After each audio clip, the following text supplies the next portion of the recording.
for connecting with others globally? English, absolutely. So hence the importance of our profession, hence the importance of English as a global language, but also our role as language educators, right? Because what we're promoting now, it's not just language expertise in order to get a high score in TOEFL, for example. What we're promoting now is the possibility of connecting with the world by means of using the language you're teaching in class and your students are learning in class as well. Our role, now more than ever, has got a new level of importance. In spite of the technological developments that we're going to be discussing in the future, I mean, there's people that think that teachers are no longer needed. Even English teachers were no longer needed because I can learn English by a tutorial on YouTube. I can learn English with Duolingo, right? And I see your faces and I go the same, like, ugh. But anyways, is that really true? Are you fully gonna develop a level of interaction and connectivity in language and communicative competence by exclusively interacting with a screen? Not quite. You still need that human touch. If you were learning trigonometry, good for you, because that's fixed, that's cold. It doesn't really need for interaction. But since you're teaching a language, the language learner requires the human interaction in order to develop communicative competence, right? So our role is more important now than ever, because we're not just helping our students get a high score on TOEFL. We're helping our students learn to communicate with whom? With the world, absolutely. It's as simple as that, with the full entire world. And just to give you an idea of what we're talking about here, a few months ago, I think it was October 2024, when it was announced globally that we as humans have reached the 8 billion mark in the world. So there's 8 billion humans inhabiting planet Earth, right? It's 8 billion of us living in this planet. Did you hear that news? Well, it's now you know it, right? It's 8 billion of us living on planet Earth, right? 8 billion. My question to you is, out of those 8 billion that inhabit planet Earth, how many speak English? What's that? 30%? 10%, okay. 10%. That is around 800 million, give or take, right? Any other idea? Out of the 8 billion people that live on planet Earth, how many speak English?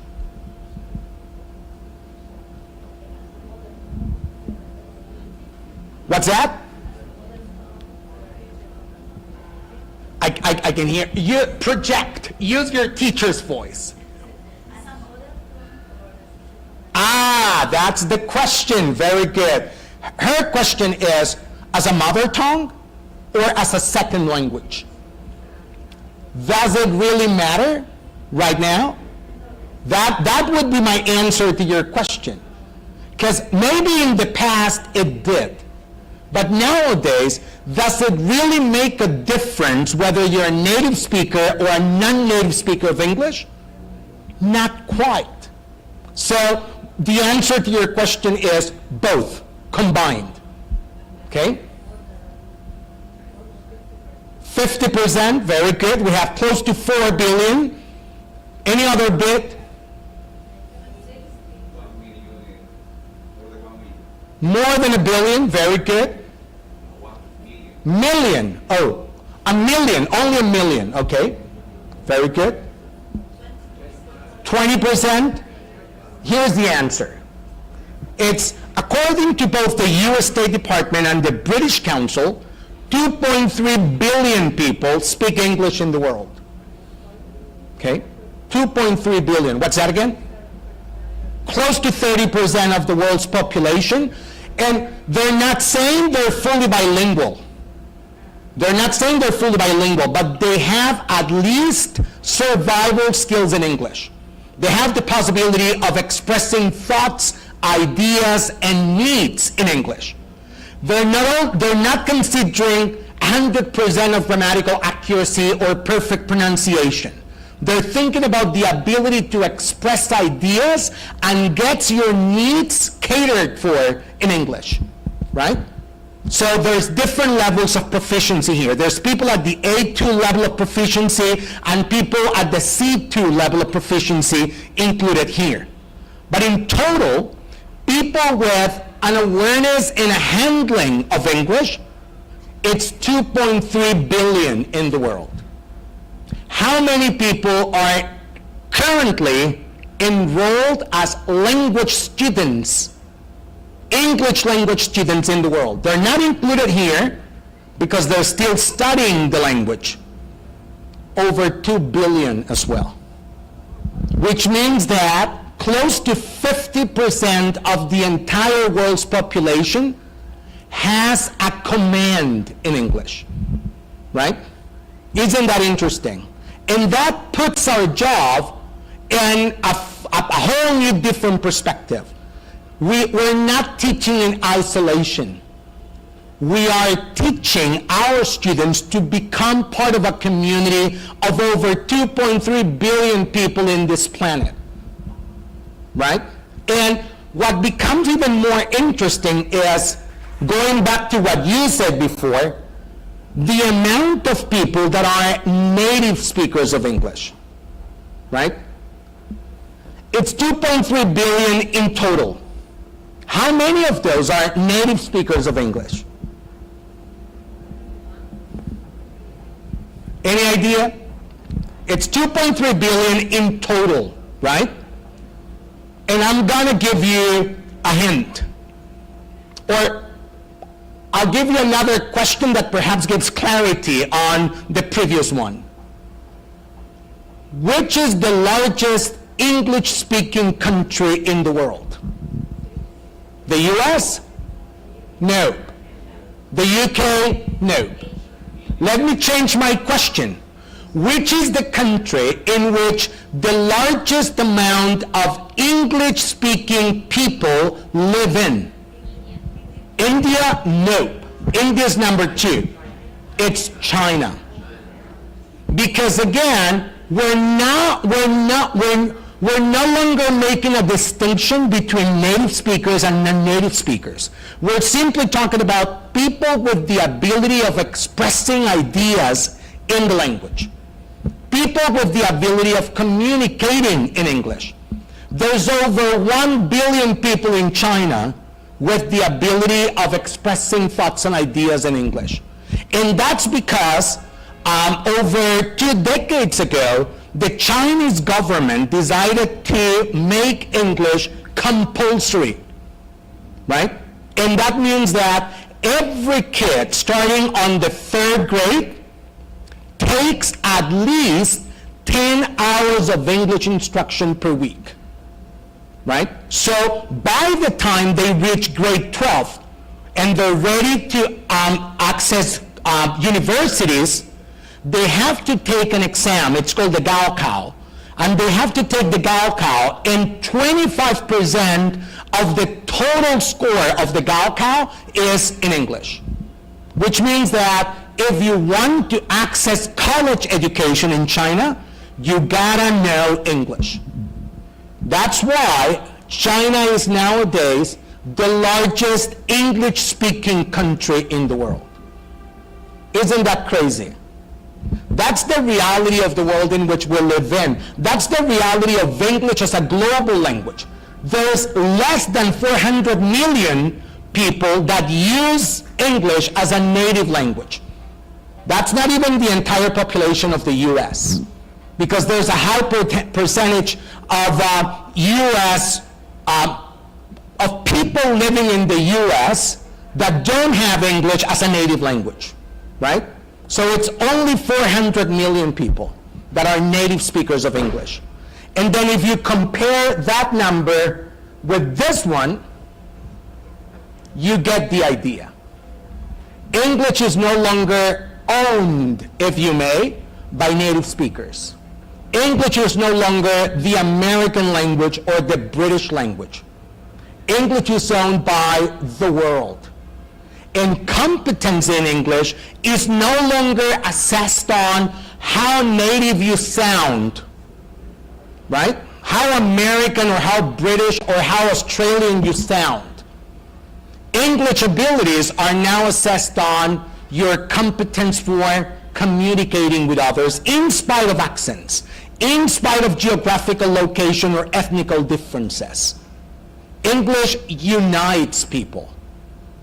That's the role of English nowadays. Do you agree with that notion?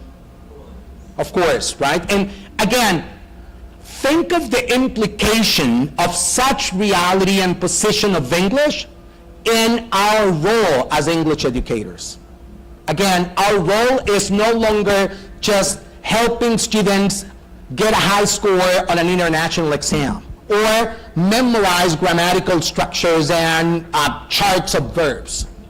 Our role is this: promoting global interconnection, global communication in English, which is by far the most globally used language in the world. To the point that right now, 1 out of 5 people understands English in the planet, and there's the projection that by the year 2030, only 5 years from now, it's going to be 2.5 out of 5 people. Close to 50% of the world's population will have the possibility of understanding English. Isn't that amazing? And that includes your students as well, right? English is by far the lingua franca of our times, right? English is the official language for aeronautical and maritime communications. No matter where in the world you study, if you want to be a pilot or if you want to be the captain of a ship, you gotta know English. As simple as that, right? Now this is even more important. 80% of the information stored in the world's computers is in English. 80%, right? Which means that a lot of the information that we get in Spanish is a translation of what was originally published in English. Isn't that interesting? And you know the term lost in translation, right? So there's a chance that while the content was translated into Spanish, something perhaps got lost. So 80% of the information stored in the world's computer is in English. More than half of the world's technical and scientific periodicals are in English. English is the medium for international communication. English is truly the lingua franca of our world. English is by far the most globally used language of our time in the 21st century, right? And this takes me to, yet another question I have for you. We have agreed that English is the global language of our times, right? And we have all agreed that our role as language teachers is no longer just based on the grammatical structure or the pronunciation pattern or the vocabulary set that our students have to learn. Grammar, vocabulary, and pronunciation are still important. They're the backbone of our profession, but they're not just enough anymore. We gotta present our students with something else in order to help them reach that level of communicative competence in this globalized world that we live in this 21st century that we live in. And in order to do that, we gotta be fully aware of who are our students and what is it they're bringing to our class. So my next task to you, it's quite simple. I want you to think of your students, the ones you're teaching right now, the ones you taught in your last course, or the ones you're going to start teaching starting Monday, perhaps? Starting Monday, right? Think of your students, and I want you to think of 3 words you would use for describing them nowadays. What are the 3 most typical characteristics of those post-pandemic 21st century students that you're teaching right now? How would you describe them in terms of their abilities, their needs, their realities, their requests when they come to class? 3 words, could be adjectives or nouns, but think of 3 words for describing your students nowadays, and talk to the person next to you, trying to see if there's agreement on the words that you've thought of. Can you do that for me? I'll give you a minute, off you go.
Because I feel like they make a lot of efforts to be less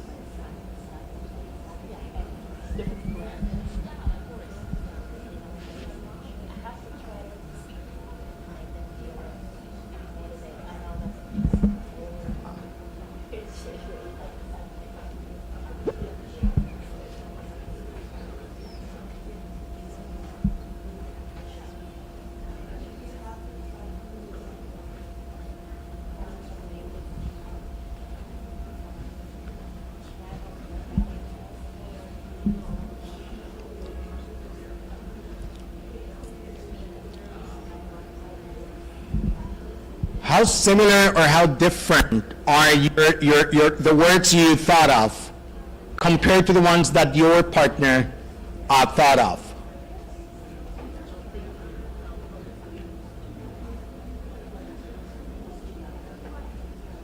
Interesting. Very good. So you tell me, guys, what are the words you thought of for describing your students nowadays? Sir? Technologically aware. Technologically aware. Very good. So they know everything there is to know about technology. Right. They use technology all the time. Very good. So they're technology driven, right? Very good. Any other one? Motivated? You think they're motivated? Very good. So they want to learn English. Very good. So she says, but they probably want to learn because of academic purposes. They realize the importance of English for their academic development. So there's some students that really want to learn English because they realize the importance it will have in their professional development. Very good. Yes? On the other hand, some of them are forced to learn English. So there's students that are also very strongly demotivated. They don't like the idea of attending a class to learn English. It's like, what's the point, right? Very good. Yes, sir? They get bored easily. So it is a challenge to keep them engaged and focused and interested in the practice. Very good. Yes? They are really active. Uh-huh. So they cannot be focused longer in one activity. So they're very active, but at the same time, their attention span is very, very small. There's I don't know if I have this here, but there's a very interesting study by I think it's UCLA, that claims, I don't know if that's actually 100% accurate, but there's a study by UCLA that claims that Centennials, that is students that were born after the year 2000 and that have that digital chip in them, if you know what I mean, they have the attention span sometimes similar or even smaller than that of a goldfish. They say that when you show something shiny and colorful to a goldfish, they stop swimming and concentrate on looking at that for over 5 seconds. And they say that sometimes, particularly younger kids, their attention span is even lesser than that. It's close to 3 to 4 seconds. Isn't that crazy? So that is indeed a challenge. Very good. Any other words you thought of for describing students nowadays? Sir?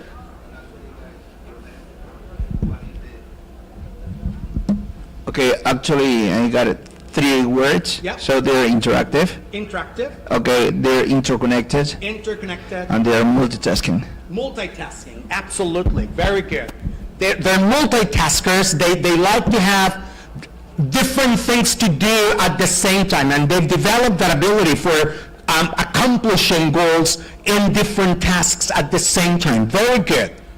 Yes? I would say less in-person socialization. Less. In-person socialization. Okay, so they became more adept to socializing virtually than that in person. Okay, very good. So again, that's somehow linked to the interconnectivity that you mentioned, but also how technology-driven and even technology-dependent we've become, right? Very good, fantastic. Any other words? Have we managed to cover all of the things that you thought of and discussed? Fantastic, very good. And they're very similar to what I'm about to present to you right now. I've asked this question hundreds of times to teachers all over Latin America, particularly after the pandemic, trying to research and fully understand what sort of new attitudes and behaviors and needs are presented to us teachers by students in this post-pandemic era that we live in. And I've managed to create 3 main buckets, if you may, or areas of characteristics of students in the 21st century. The first one is rapidness. How students get very easily bored in class. So we teachers need to present everything at a fast pace. They expect for rapidness in class, right? They expect for everything to be presented in an extremely dynamic way. Because that is a reflection of how they live life in the real world, right?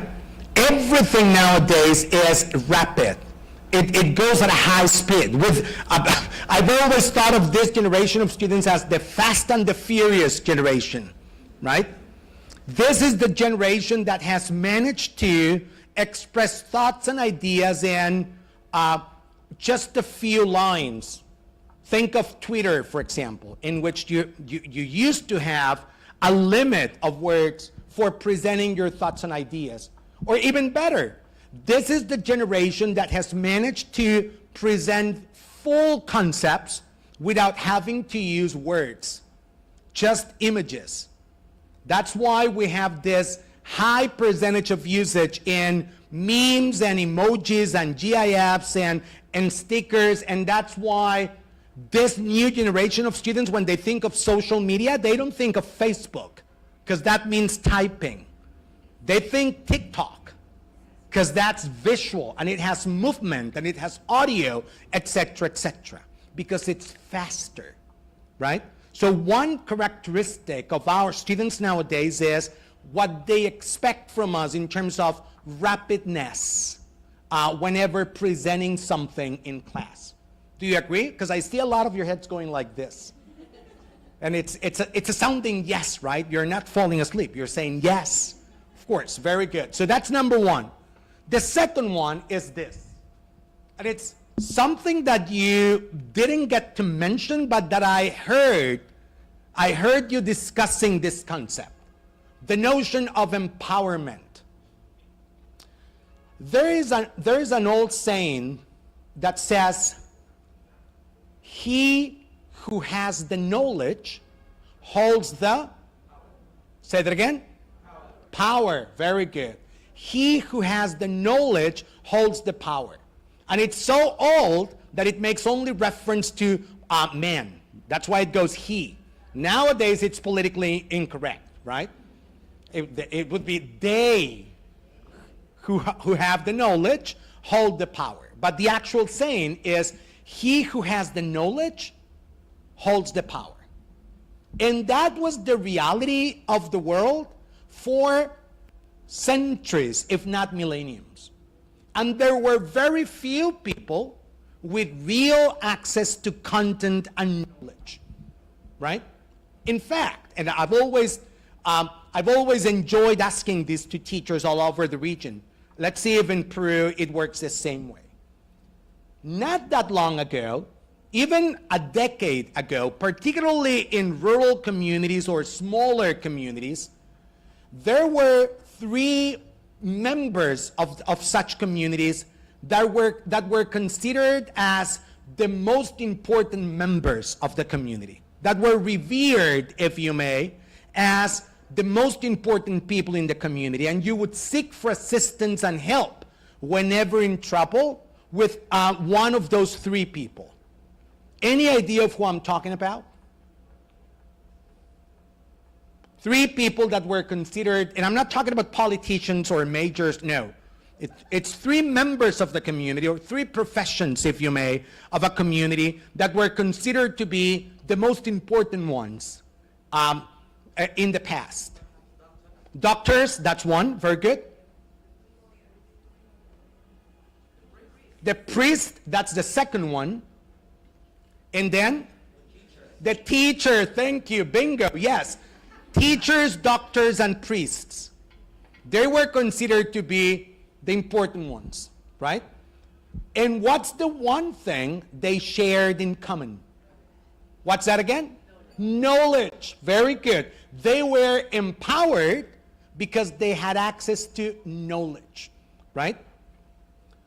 And so, no matter what sort of problem you had, you would seek for assistance with any of the 3. If you had a health issue, you would seek for assistance with the doctor. If you had an academic issue, it's the teacher. If you have a spiritual problem, it would be the priest. But they were considered to be the important ones. Ask a member of newer generations if they're looking forward to become doctors, teachers, or priests. What's the answer to that? They want to be YouTubers, they want to be TikTokers, they want to be content creators, right? Influencers, absolutely. And it's not that being a teacher or a doctor, a priest, is not important. It is equally important, but they've lost power. Why? Because 2 decades ago, with the advent of the internet, the access to knowledge and content went massive. And then power shift to the masses, including your students, and including yourselves as well. Like, think of this. A few months ago, I took my youngest son to the doctor because he was ill, okay? And the doctor is a good friend of mine, and so he, went over the issue, and he prescribed some medicine. I got the prescription, and on my way to the drugstore, I Googled for side effects on the medicine that was prescribed. What I found on Google, I didn't like.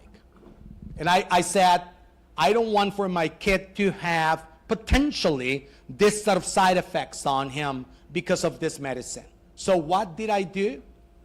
I went back to the doctor's office and I said, would you mind changing this prescription for something with milder side effects? Because I don't want to risk my kid on this. And he had no other option but changing the prescription. And I'm sure he hated me. He didn't say it, but I'm sure he hated me because it was evidence that he was no longer in power. I was. Thanks to the power that Google gave me. It's the same with your students. Your students don't know everything. They know they don't, but they know they could just by tapping on a screen. And because of that, they come to class with a lot of power because they have access to knowledge and content in a way that was unthinkable 10 years ago, right? That's the second characteristic. And the third one is interconnectivity, as you very well said, right? We're fully interconnected. There are no limits to interconnectivity and knowing what's happening everywhere in the world, again, except North Korea, by simply tapping on a screen. I was going to say clicking on your mouse, but yeah, that's not happening anymore, right? No one clicks on mouse anymore. By the way, I have a question for you teachers. How do you pluralize the computer's mouse? How do you pluralize it? I've always had that question in my head, right? Is it mice? No, mouses, perhaps. Very good. Thank you.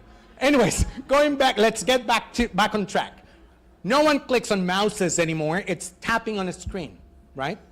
You tap on a screen and you have power on your hands. And it's an evidence of how interconnected and how empowered and how rapid everything is in this world that we live in.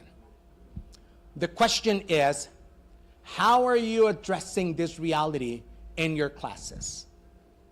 How have you adapted to this reality of rapidness, empowerment, and interconnectivity in your class? That's the question. Sir?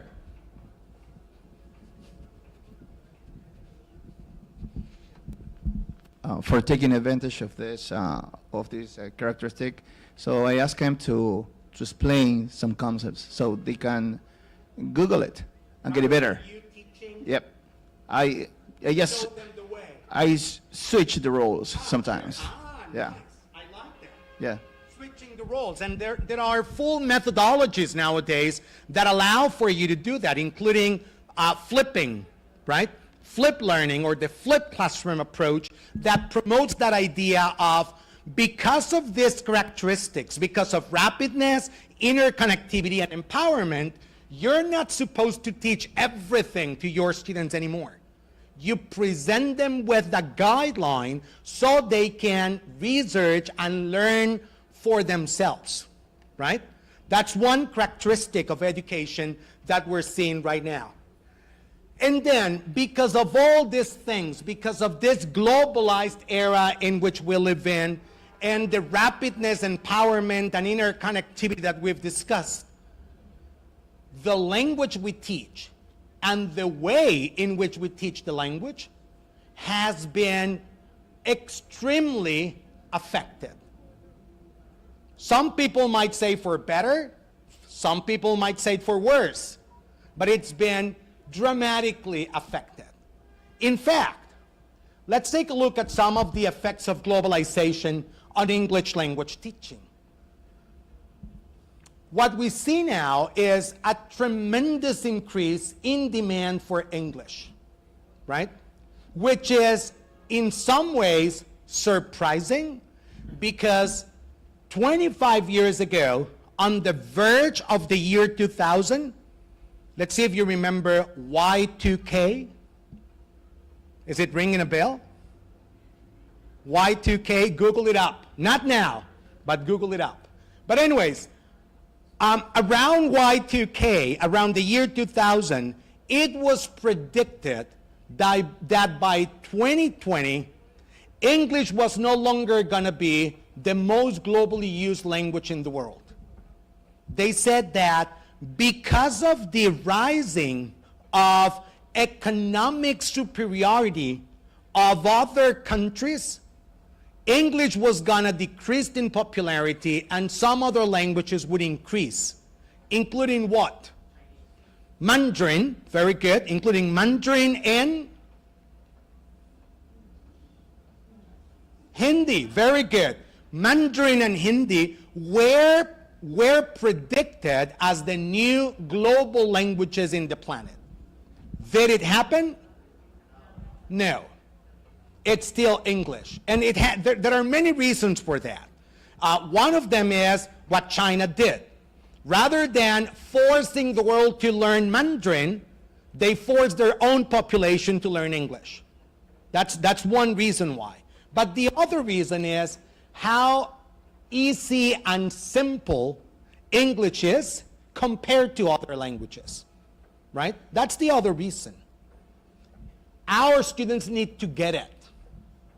Our students' perception of English massively changes when they realize that English is far simpler than other world languages. Give it a try. Present your students with a comparison between English and Mandarin, English and Hindi, English and Spanish. Pretend for your students to give you un enunciado en presente pluscuamperfecto in English, right? Absolutely, very good. And now there's people, Sarah's like, what on earth is that? Pluscuamperfecto. But anyways, we see a tremendous increase in demand for English, but we're also seeing a very interesting phenomenon, the regionalization of English. Any idea of what I'm talking about? The regionalization of English.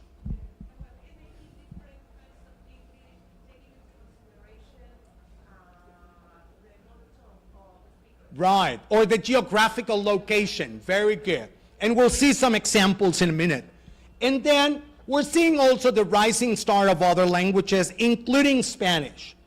Spanish has become very popular globally as well, not at the level of English, but it's Spanish, Portuguese, of course, Mandarin, Hindi, German, they're also very popular, not at the level of English though, right? And some examples of this. I mean, we've talked about this already, you know? Over 2 billion speakers of English, but only around 25% of those are native speakers of English, right? But we also see regional and national variants of English. Ever heard of Singlish? Singlish, which is Singapore English, or Henglish, which is a mix of, the Hindi influenced English that's used in some regions in India. Or perhaps you're more familiar with Spanglish, or as they call it now, Angloñol. That's a new term, right? It's Angloñol. And then people saying things like, te llamo pa' atrás. Ever heard of that? No? Yes? Or, oh, this one. Esa idea hace sentido. I've heard that many times. Esa idea hace sentido. Because in English, you say, that idea makes sense. But in Spanish, the idea doesn't make sense. The idea has sense, right? La idea tiene, no hace sentido. And yet, newer generations say things like this. Or A few months ago, I was on a business school, and someone said that they were working on the prospectation for new clients, for whatever that means. And they were talking about creating prospects for potential customers. But they were looking for new customers, but they were combining both languages, right? Or people saying business or business. Because in Spanish, negocios son negocios. There you go, exactly, right? But in English, business is business, right? So, I mean, there could be hundreds of examples of how languages are melting and are developing regional versions of them. I personally, and this is my own perspective, I personally believe that this so-called mistakes, if you may, cannot be eradicated. I think that while some people may not accept them, particularly purists, linguists, such crossovers from one language to another will continue to grow in number and strength because of the globalized village that we live in and because of the role of English as a lingua franca, as a global language. At some point, they might become acceptable usage in a developing regional version of English. And this is very common to me and very close to my reality because I live in the northwest of Mexico, very close to the US border. And people using Spanglish or Angloñol or a regional version of Spanish that's been massively influenced by English is my everyday in Spanish. So people don't drive camionetas where I live. Do you know what they drive? Trocas. Exactly. No? And ellos no estacionan el carro, ellos lo parquean. No? And that is my everyday. Because what I see is a melting, a blending of languages in a regional version that's become acceptable, right? And I think that will happen with English globally at some point in the future. And then again, there are examples that are real, but extremely ugly and silly. No? For example, I would never try this restaurant in my life. Don't say it out loud, just read it in your mind, okay? Or this one here, building asks a smoked visitor. So if you're in the raw, you're good, but if you're smoked, then you cannot smoke in. Yeah, I'm not gonna say a thing about this one, or I would never go to a restaurant that's called the soon fat. That is some sort of a prediction I would like to live in, right? But anyways, that's the reality of English as a global language nowadays. And this, I know, and this melting, this blending has led even very mainstream publications such as the Newsweek magazine. Have you ever read a Newsweek magazine? It's a very popular weekly magazine in the US that not that long ago had this on the cover. Who owns English? Because in the past, again, English was considered to be either American or British. And up to some point, even publishing houses, editorial houses, make such distinctions. They produce American or British English. And by the way, at National Geographic Learning, we're moving away from that, and we're now producing materials on international English. And you'll see what I mean in a minute, right? But this idea of who owns English and how we, non-native speakers of English, are transforming the global language is the reality, it's the present of English as a global language, right? And that should be considered part of your role in teaching. So, question. After all the things we've discussed, which way will English go? What's the future of English as a language, and what's the future of English language instruction as a profession? I'll give you three potential ways, three potential possibilities, and you tell me which is the one you think it's more feasible, okay? Number one, English will most likely stay as it is, dominated by American, British, Australian, and Canadian variants. Nothing will happen, and in the next 50 or 100 years, we will continue to teach English as we've taught it up to now, right? That's one potential answer to my question. The second one is a new single international English will arise that all English speakers will use worldwide. Sort of like Esperanto, if you may, right? Or English will split up into regional Englishes, and those who work internationally, particularly those who work internationally, will at least need to understand these different versions. Okay? Three possibilities. If you think it's letter A, raise your hand. I see lots of nods here. Very good. If you think it's letter B, a new single English will arise, raise your hand. Okay? I have a few hands, very good. If you think it's letter C, raise your hand. And that's me as well.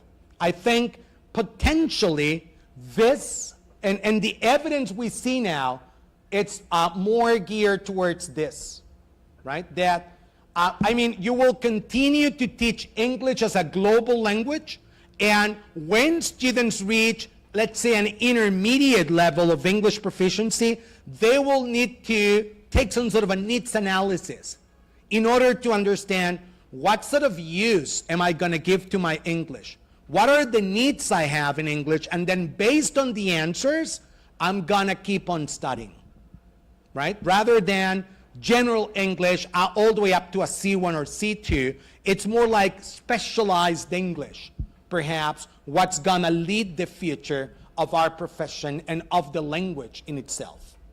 But again, these are just potential ways in which the language in our profession perhaps will develop. Maybe we would need to get back here in this room 25 years from now, maybe by the year 2050, and see which way English actually went. Maybe I went a bit too far, right? Maybe not 2050, but let's say 2035, 10 years from now. Sounds more feasible? Very good. So we have a date. 10 years from now, we're going to meet here and discuss this further. And then, in order to conclude, let's see how I'm doing on time. Oh, I'm very good on time. So, we've talked about the impact of globalization in English. But let's discuss for a minute the potential impact that technology has had on English and the way English is taught and learned. You mentioned it, someone around here mentioned, I think it was you, that mentioned that students are technology driven and they're fully interconnected through technology. What impact has that had in the way we teach English in the classroom? How are we mirroring that reality in our daily practice as language teachers, right? Think of this. Just in order to give you an example on how dramatically technology has evolved over the last decade, just a decade, let's consider the evolution of electronic data storage. What you used before to save information, documents, audio, video, etc. Right? Remember this guy here? Some of you were not even born. Right? Yeah, and then new generations will never understand what's the dynamics between the cassette and a pen. They will never understand the interaction they had, right? Absolutely. So, but we use the cassette, we use the tape to record messages, right? But then we moved to floppy disks or diskettes, right? And they were much bigger at the beginning, absolutely. And then CDs. But then what was really impressive is when we had the opportunity to use recordable CDs and DVDs. When we had the possibility of not just buying a CD that was pre-recorded, but when we had the opportunity to, what we say, burn information on a CD, right? And then we needed a CD burner for that. Remember that? Good. Believe it or not, this was the reality only 15 years ago, or less than that, right? And then from that, we moved to external hard drives and modems, right? And then the amazing and beautiful memory stick, right? Do you still use them? Not anymore? Some people do. I used one just a few minutes ago. Exactly. But then from there, we went into,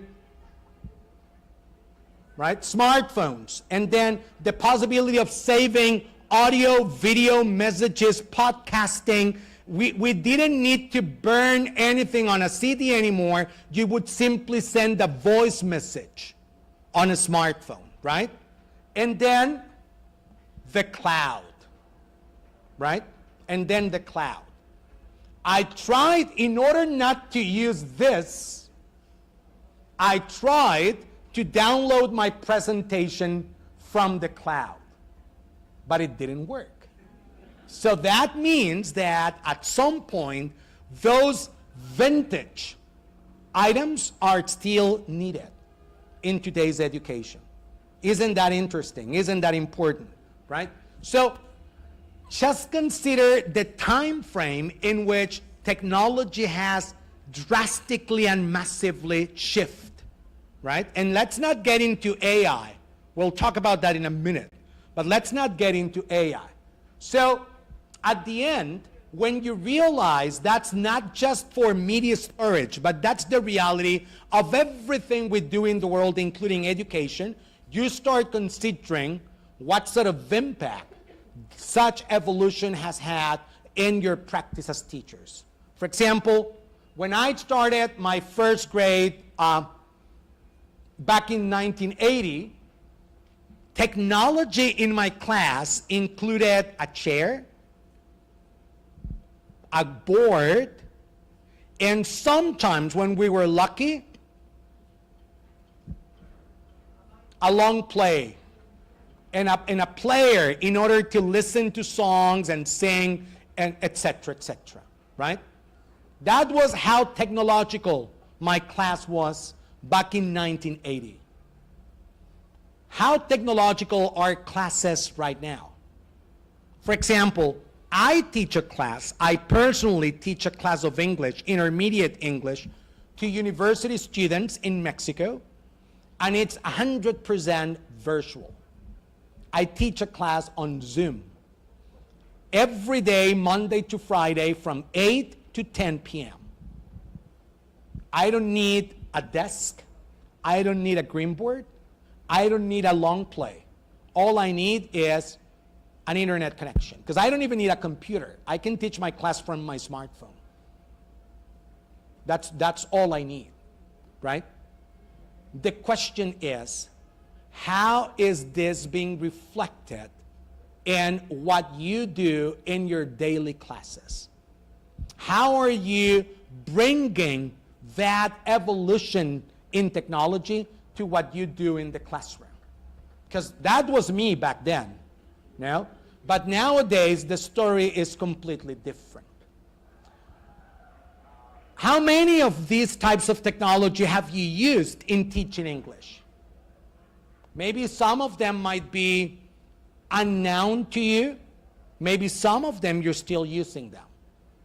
I don't know if you've ever heard of the OHP, the overhead projector, which was an amazing machine that you needed to bring into your class that had a huge lamp and then a magnifying glass that would project whatever you put in a transparency on a screen or the wall in class. And then the class would become hot as hell because of the heat waves from the machine and how hot they were, right? All the way up to using iPads, iPhones, e-boards, interactive whiteboards, etc., etc. And then again, this happened over the last 30 to 35 years. That's how technology has evolved. And then there's the internet, right? And then there's the internet. David Crystal, one of my personal heroes, a linguist from the UK, stated that it is revolutionary, the internet. Any linguist worth their salt can help but be impressed. If nothing else, the internet deserves great credit for granting us a mode of communication more dynamic than traditional writing and more permanent than traditional speech. In fact, electronic communication is neither writing or speech per se. Rather, it allows us to take features from each medium and adapt them to suit a new form of expression. And that's what we do whenever we get to use internet in the class. We are helping our students develop a new form of expression, right? And we're not going to get into the importance of the internet. It's been fully discussed and we're all fully aware. You said it. Our students are technology driven. They're fully interconnected. The question is, how are you using such powers in your daily classes? Take a look at this. And this is from a couple of years ago. This research claims that 87% of Peruvians have access to the internet. 87% of people in Peru have access on the internet. Close to 30 million have a Facebook account, have an active Facebook account. That means that the internet has found its way into Peruvian population massively. And if you look at here, is amongst the highest percentages in the chart compared to countries like Bolivia, for example, or Guyana, or even Paraguay, or Suriname, or Venezuela. The percentage is very high. Very close to 90% of Peruvians have access to the internet, right?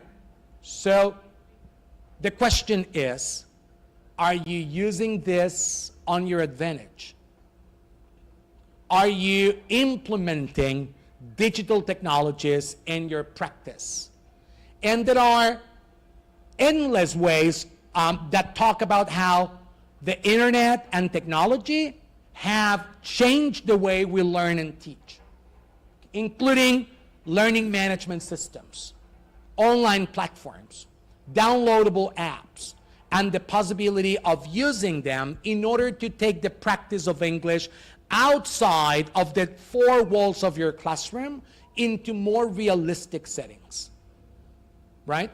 How many of you use a learning management system, a platform, to practice the language? Raise your hand. It's less than a half of the audience, okay? Thank you. if your students are fully immersed in digital technologies, why not taking advantage of that? Why not implementing digital tools in your practice? And let's not even get into discussing artificial intelligence, right? And I'm not gonna expand on this idea because it is yet to be demonstrated how beneficial or harmful artificial intelligence could be for English language learning. I'm all in favor of using artificial intelligence for practicing the language further. What I don't have clarity on is how. That's yet to be demonstrated, right? That is yet to be demonstrated. But as language teachers, the possibility of doing basic usage of artificial intelligence for developing materials, for example, asking ChatGPT to help you upgrade your lesson plans, or create a test, or work on a quiz, it's amazing. And yet, many of us are scared of it. Give it a try, right? Because whether we like it or not, artificial intelligence is here for good. It's here to stay, absolutely. And again, 10 years from now, when we get together, we'll discuss the impact of AI on English language teaching. Okay, that's our second topic for our gathering 10 years from now. And then we get to the final question, which is, how much technology is good technology? Right? There's people that claim that they don't like using technology because technology makes students lazy. Right? And I see heads going like this in the audience. Interesting. Or, people that think that the more they use technology, the more dependent you're making your students on it, and the less human interaction they have, right? Or the lack of thinking and processing information on their own. So the question is, how much technology is good technology? Will technology make teachers obsolete? We talked about this already. I don't think the answer is yes for this.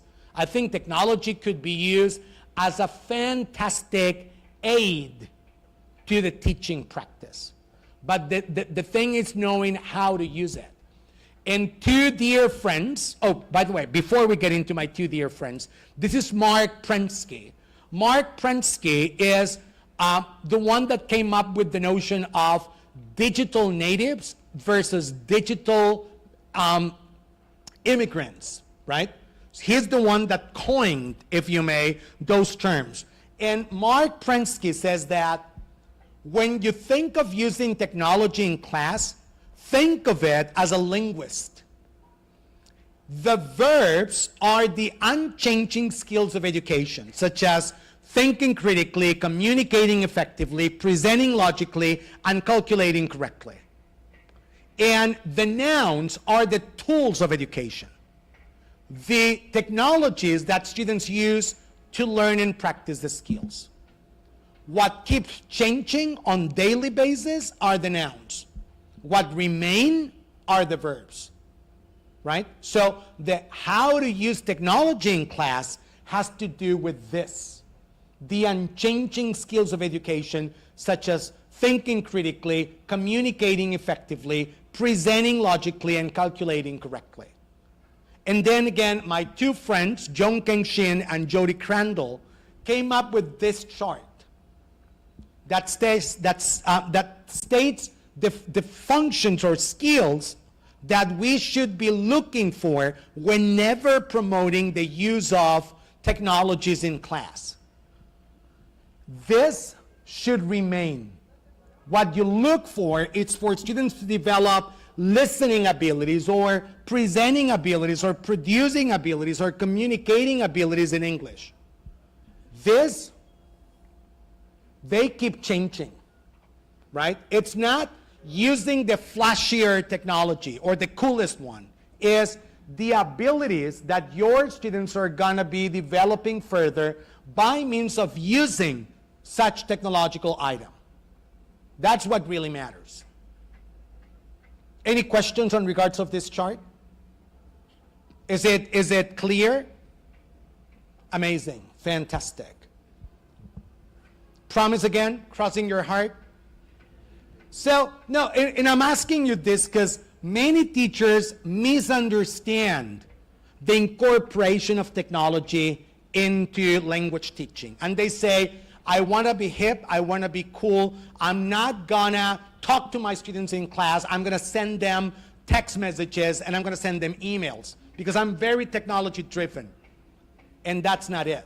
It's the abilities that you develop what really matter, right? What really matters is the functions and skills. Not quite the what technology you use, but what for you use it. Because if we don't concentrate on the what for, you might be on risk of this. Take a look at this. Emma.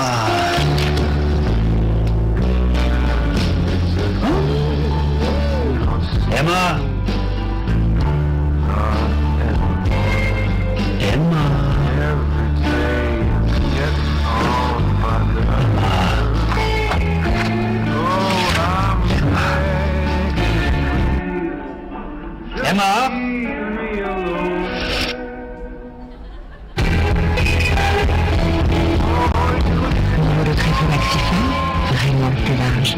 That's the risk. If not fully aware of how to use technology wisely and the main reasons why we're using technology, then we reach that level of obsolescence that was asked before. But when we're fully aware that what we're looking for are the development of those functions and skills, that's when magic happens. Okay? Very good. So, concluding with this session, as my time's almost up, let's go back to our original question. What's the future of English language teaching? And in order to come up with an answer to this, and there's no right or wrong answer here, nobody really knows what the future ahead of us is, but let's take a look at what's been the development of English language teaching in the past and a potential answer to this question. And by that, let's consider those acronyms: EFL, ESL, and ELF. Do you know what they stand for? Do you know what they mean? English is a foreign language. Very good, that's the first one. The second one? English is a second language. And the third one? English is a lingua franca. Very good, exactly. And then, what we've done so far, particularly in many countries in Latin America, is teach English as a foreign language, right? That's what we typically do in Latin American countries. English as a foreign language tends to highlight the importance of learning about the society of English-speaking countries. So typically, our EFL books include examples of the American way of life or the British way of life, right? If you're teaching American English, your readings and the images and the audios are all about the Statue of Liberty and the Golden Gate Bridge in San Francisco and attending a football match and the Super Bowl. And if you're teaching British English, then it's petrol stations and double-decker buses and having tea with Queen Camilla and King Charles, right? Because what they try to present is the culture from where the language is coming from. If you ask me, the problem with EFL is that it focuses on the language as a timetable subject. That means Unit 1, simple present. Unit 2, can and can for abilities. Unit 3, the present progressive. Unit 4, etc., etc. So it presents the language as a timetable subject, which stress on such thing as grammatical accuracy, native speaker-like pronunciation, etc. What we need to be aware of is that within traditional English as a foreign language methodology, there is an inbuilt ideological positioning of the student as an outsider. You'll never be the owner of English. You're only learning it as a foreign language, which is different to the native language that you have, right? That's my issue with EFL. But anyways, this has been the most traditional way in which English has been taught over the past decades, right? On the opposite, we have ESL, which is English as a second language. And this is taught in countries where English is officially spoken, right? So if you're a Peruvian going to study in the US or the UK or Australia, typically you're gonna be put on an ESL class. So you learn the language and survival skills with it. And then ESL recognizes the role of the language in the society in which it is practiced. It addresses of identity and survival skills, and most of the times has an academic or occupational purpose, right? That's ESL. It's a method that's used in native-speaking countries. There are institutions everywhere in Latin America that claim to teach ESL. That's not true. In order to be an ESL program, you need to be within an English-speaking context, right? So, but those are the two typical distinctions we've seen of English language teaching. The way in which I personally believe English will go is not EFL or ESL, but ELF, or English as a lingua franca, in which English is taught and assessed reflecting the needs and aspirations of the ever-growing numbers of non-native speakers who use or will use English to communicate with other non-natives, right? A Peruvian discussing business with a guy from Korea. The Peruvian doesn't know Korean, the Korean doesn't know Spanish. Does it matter? No, because they both know English. See my point here? That's English as a lingua franca. English as a lingua franca focuses on pragmatic strategies required in intercultural communication.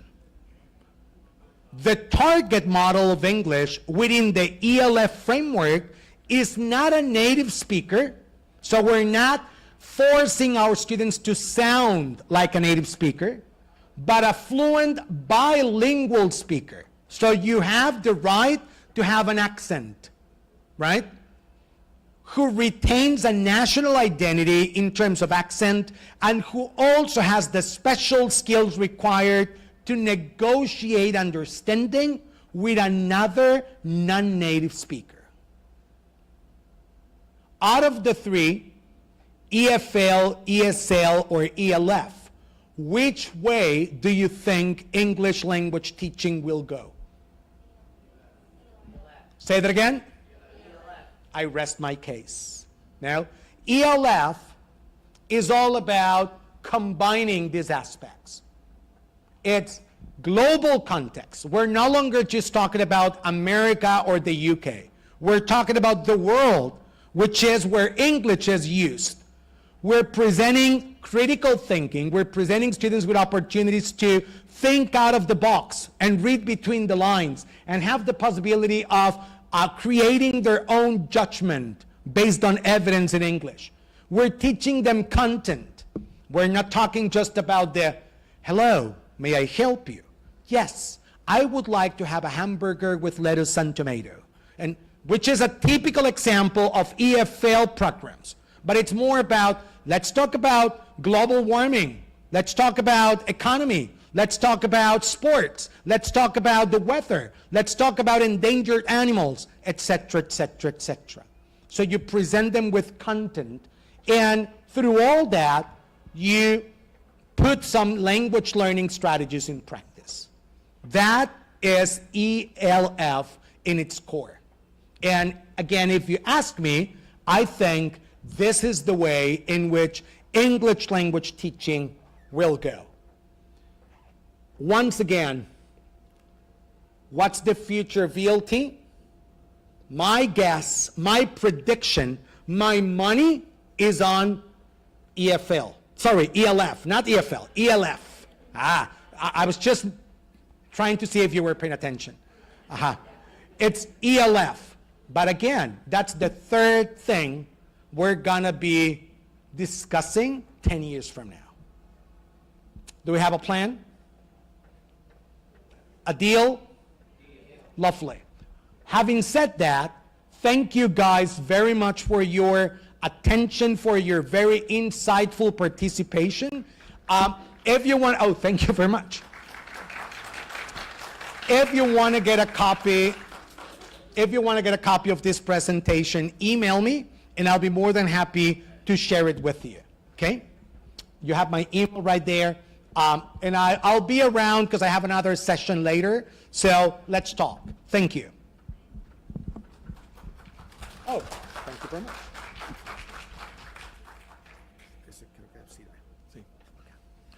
Muchísimas gracias. Ahora los invitamos a un break, aquí al ingreso, por favor, y regresamos en 15 minutos.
idiomas del SENATI, tengo algunas recomendaciones que hacer.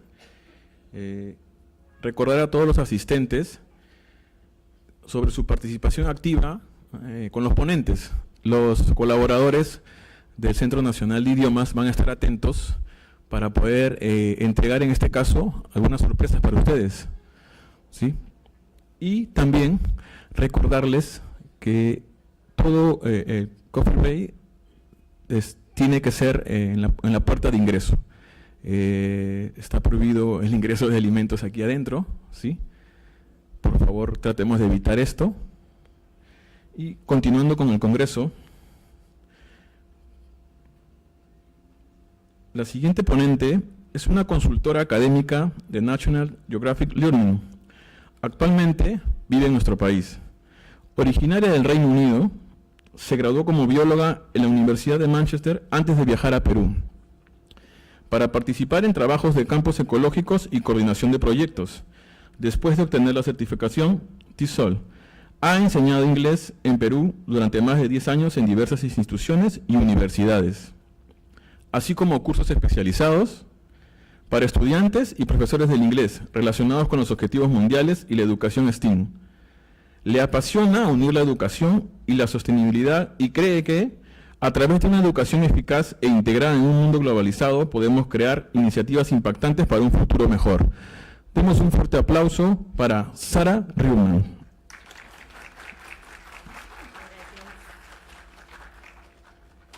Hi, teachers. Okay, I'm gonna check, all working? There we go. I like to wander around as well, so that's great. Thank you so much. So thank you for taking the time to be here today, for your interest in your personal development. I'm going to try as best as I can to follow on from Jair. Jair is our rock star today. Thank you so much. Cayó justo a pelo su viaje so that he could make sure to be here today for you guys in Senati.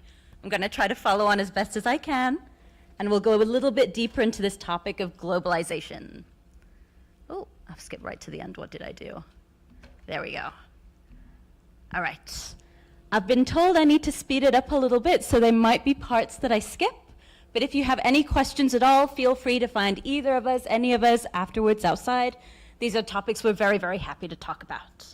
So I'll have a quick go over what is globalization, what it means for education, and what power this gives to English, what power this gives to you as teachers of English, and to your students as future users of English in the world.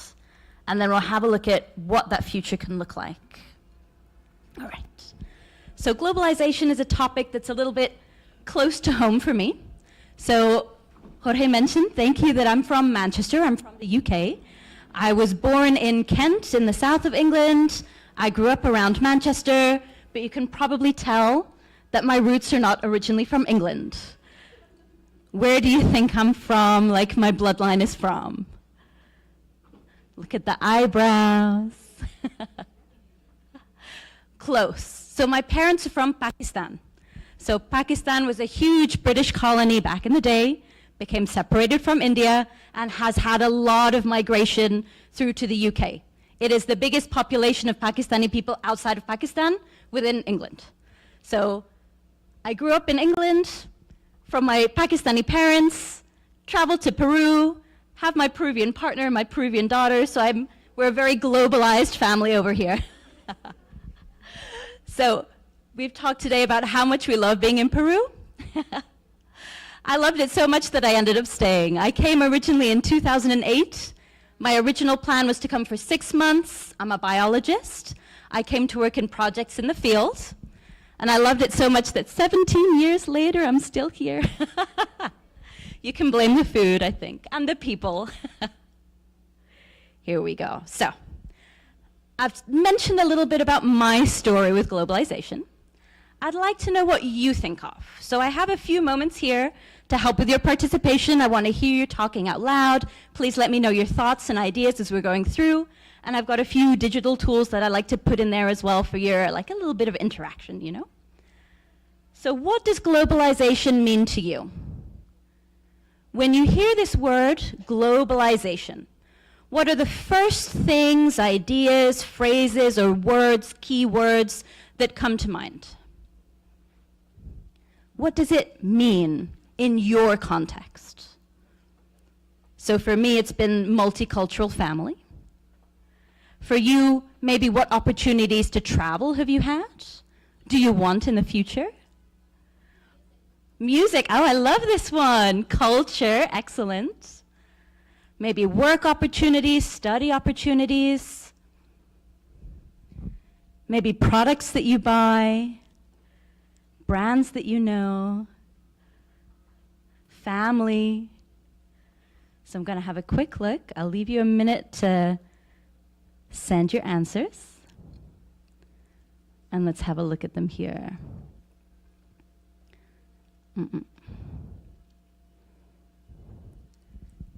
Any phrase, idea. What does it mean to you? Or what have you heard about it? What does it spark in your mind? Anything you associate with globalization. Feel free to tell us out loud as well. I loved music.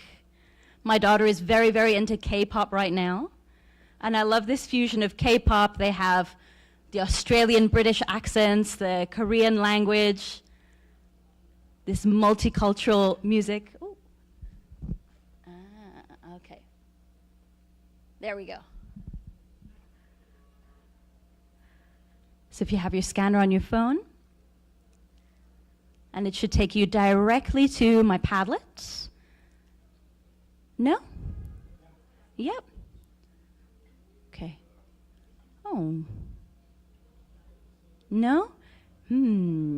Some working, some not. Do some people have the access to write and collaborate? No? One moment.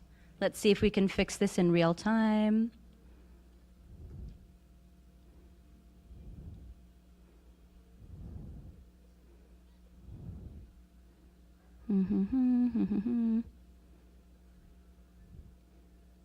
Try this one.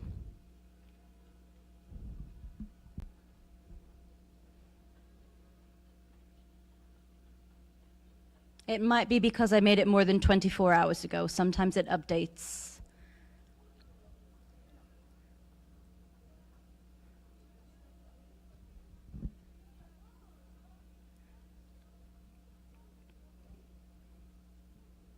How about now? Yeah. Oh, okay.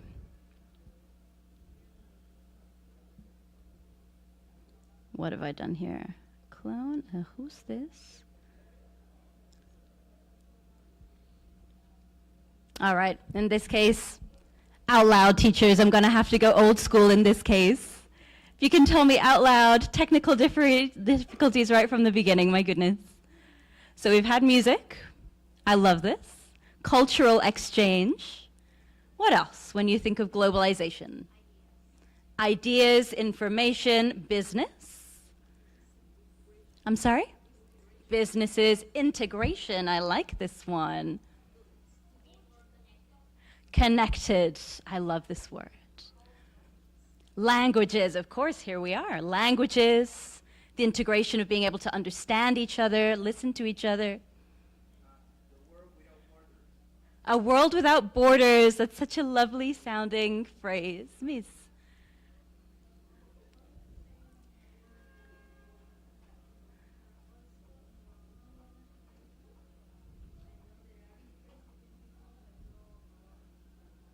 Okay, so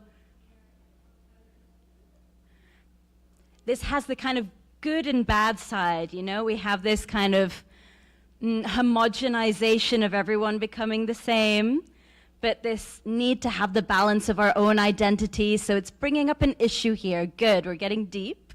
We're getting a little bit analytical. I like this. Good. It keeps opening. All right. I hope my other one works properly. If not, let's see what I do. Okay. So, we have a lot of aspects when we talk about globalization. We have the good, we have the not so good, and we have the problematic. So we've started going into problematic ideas already. How do we maintain what is our identity as a culture, as a people, as a society, while at the same time we need to integrate with everyone, everywhere, all the time? And this is one of the big problems behind globalization. We'll look at that a little bit later on today. But our main message behind this kind of talk is globalization is shaping and changing the world around us. Cultural exchanges, we know that K-pop even coming into Peru, Korean culture, and it's pretty strong here. They're selling out stadiums, the massive stadiums completely 2 nights in a row.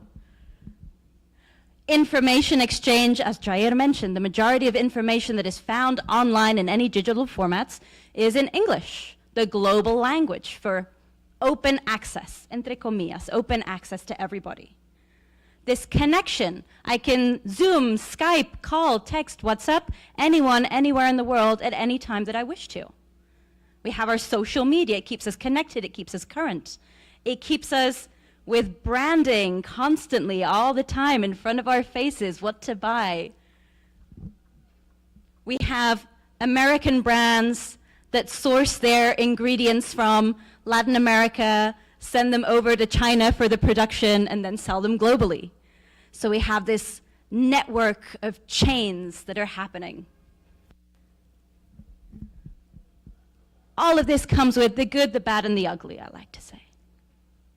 So we're sharing knowledge, technology, culture, but at the same time, we're sharing health issues. So the pandemic, part of globalization.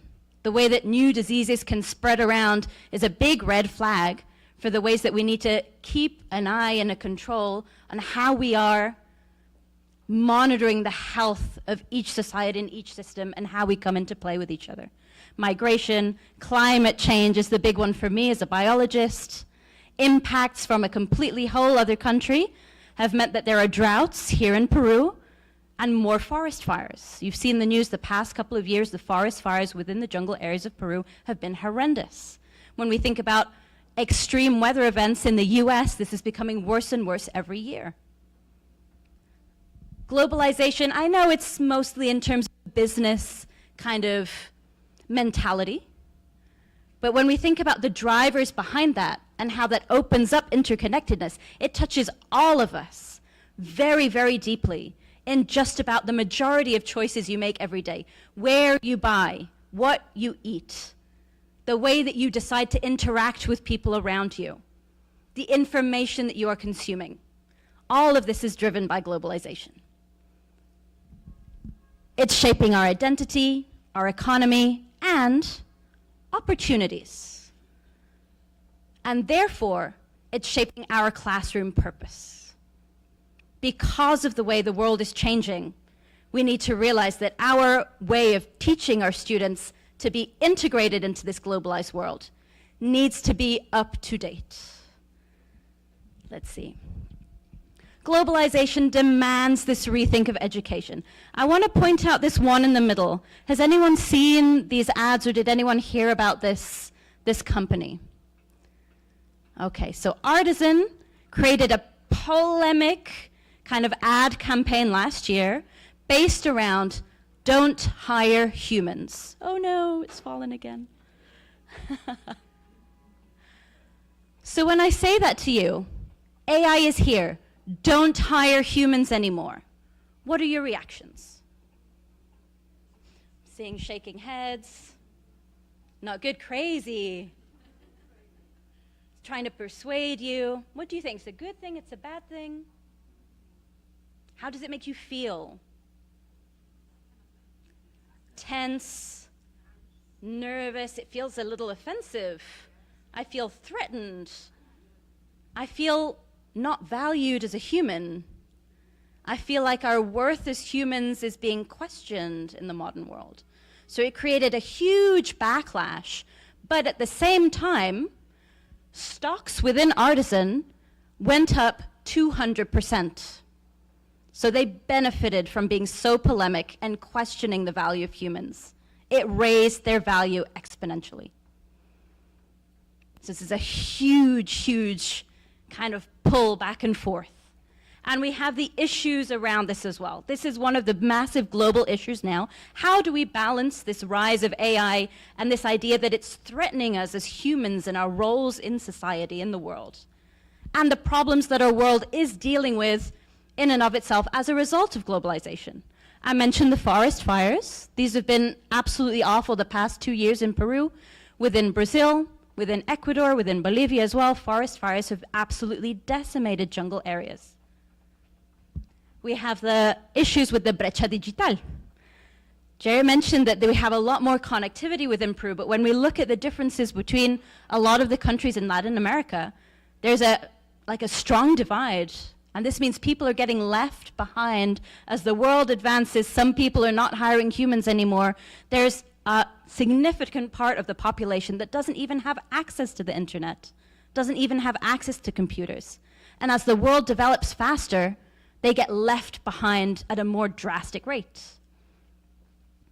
We have our issues in terms of company negligence. So we'll know about in Iquitos, the oil spills around the Peruvian Ocean as well. All these oil spills seem to be kind of an annual thing, year after year. And the environmental impacts that they have is massive.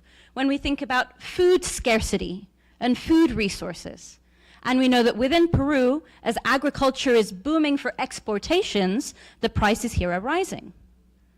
Prices in other countries where they're not able to create their food anymore, because the climate systems have changed completely, have meant that they need to import, and their prices skyrocket way up. In the USA now, they're complaining about the price of eggs.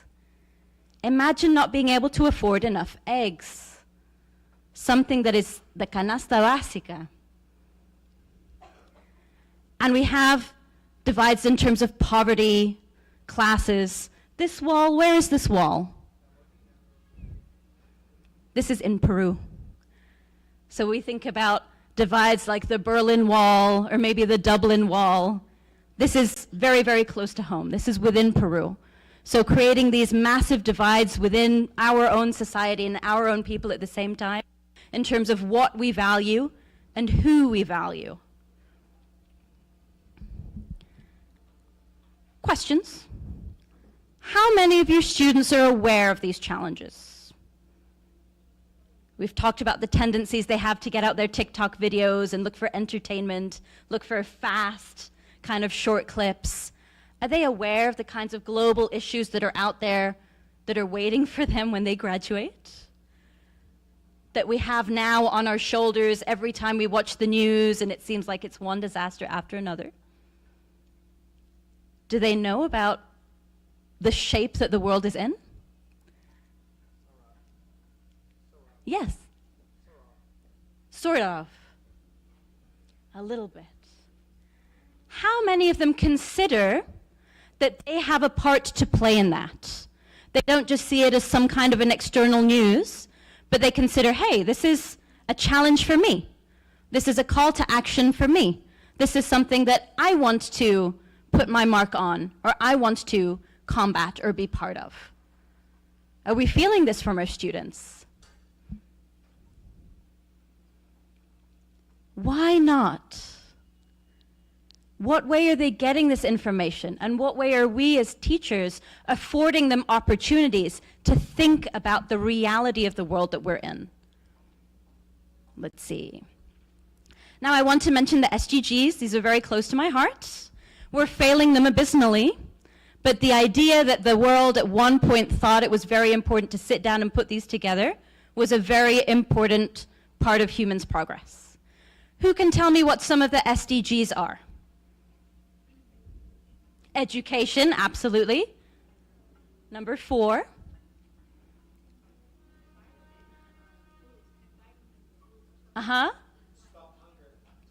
First one. Second one, I think, stop hunger.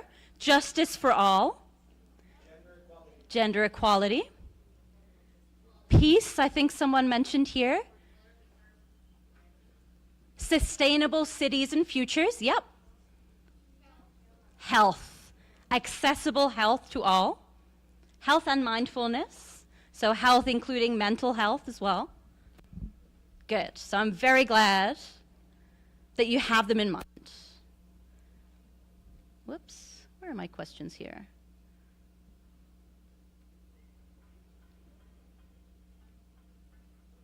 There we go. I'm going to show a very quick. Did you know that the UN Sustainable Development Goals are a universal call to action that unites 193 countries around the world?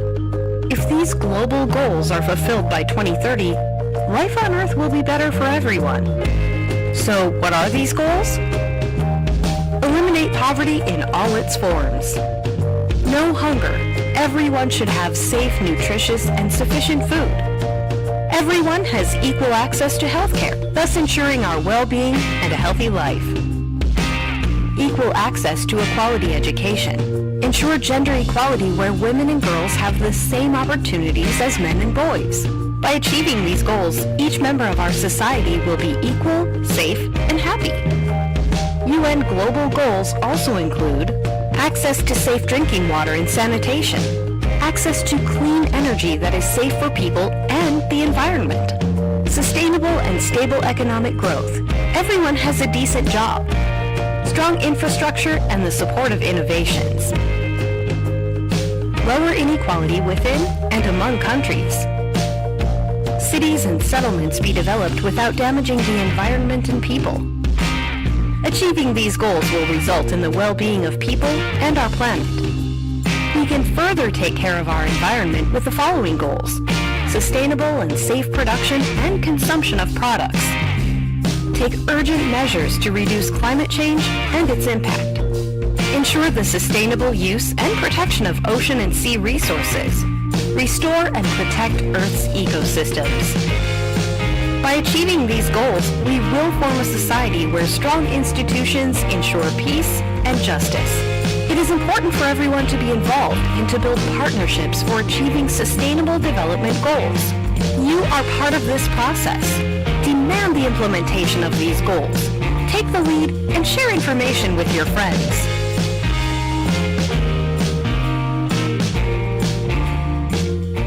Very quick overview. So in 2013, I think, 193 world leaders sat down together and decided these are the important objectives that the world should have all together as a global society. Do you agree? What do you think? They have importance? Got a few little head nods. Why? Why? Why are they important? They're very idealistic, very nice, but why is it important to define them as objectives? They're great for our world and society to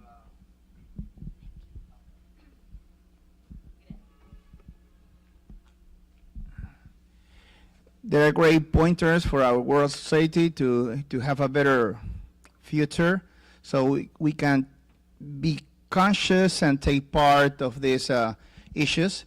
Okay, taking care of the children, the energy and the sustainable of maybe agriculture, the quality of the weather in the planet, and the equality of societies. Thank you. That's my opinion. I love that you said take part. Excellent. Maybe I'll make it a little bit easier. What would happen if we didn't care about these goals, we didn't sit down and define them, and we completely ignored any kind of importance that they have? What would happen? If I did not care about taking care of life below the water, for example. Peru, we're right by the ocean. We have problems with overfishing. If overfishing was allowed to run rampant, what would happen?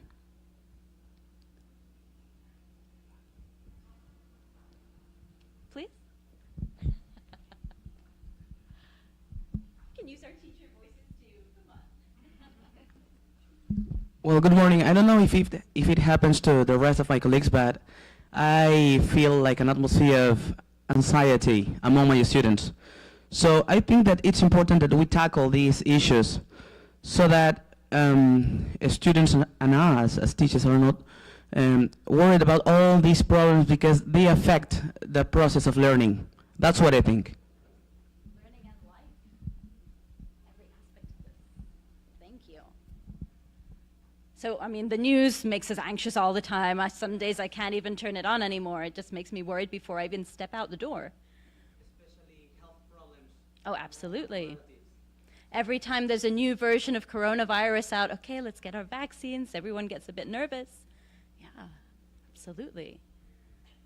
But we feel this powerlessness, as you kind of said, this anxiety, these problems are coming for me, they're going to change my future, and we feel this powerlessness. Well, what can I do about it? And often, there's nothing I can do except just wait for it to happen. But the idea behind defining the SDGs and defining the actions that we need to take to ensure each one of them was a call to action to all of us. But how many of you knew about all of the SDGs before? How many of you knew about all of the aspects of all of them previously? May have heard of a few. How many of you knew about all of them? How many of you have ever had a conversation about them with anyone, about any of them with anyone? Yeah, a few more. These are global concerns and global worries. This is part of us being in a globalized community. How many of you have talked about any of them with your students? Excellent. When we think about what happens if we don't act on these, this is what our students are going to have to face in the future. What happens if they don't know how to define these problems, or how to define how they could act, how they could have a voice, how they could have power within these actions? We don't want our students to end up going out into the world and feeling powerless. Our idea behind teaching them English is to integrate and not just survive in a global world, but to thrive in one too.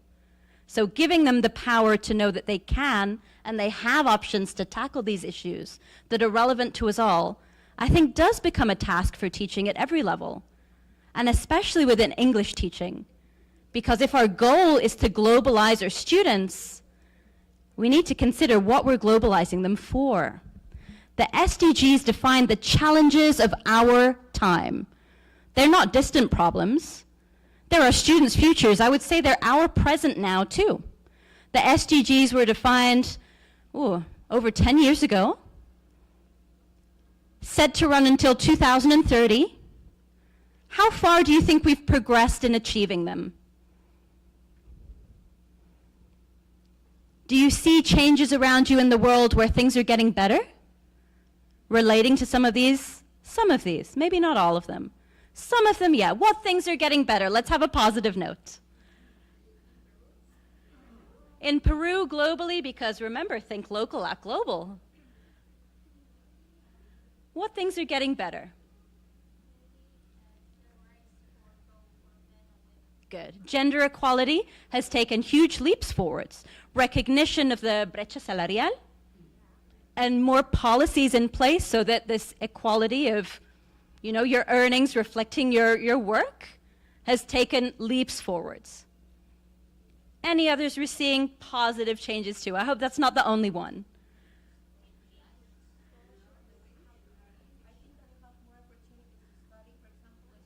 Exactly. Education, learning opportunities, advancing our languages and our interconnectedness. Absolutely. As Jair said, our call for learning English has increased exponentially. Around the world, people are seeing it as something that they need for their futures. They want to learn. They're finding opportunities and ways to do so. Any others that we're seeing advances in? Let's go back.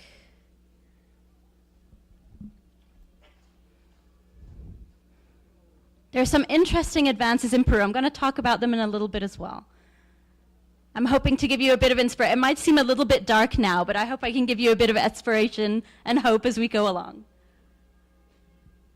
So there have been advances, but I have to put a bit of a dampener on it. We are only 13% advanced on the global goals, and we're already halfway through the time limit that was set to achieve them.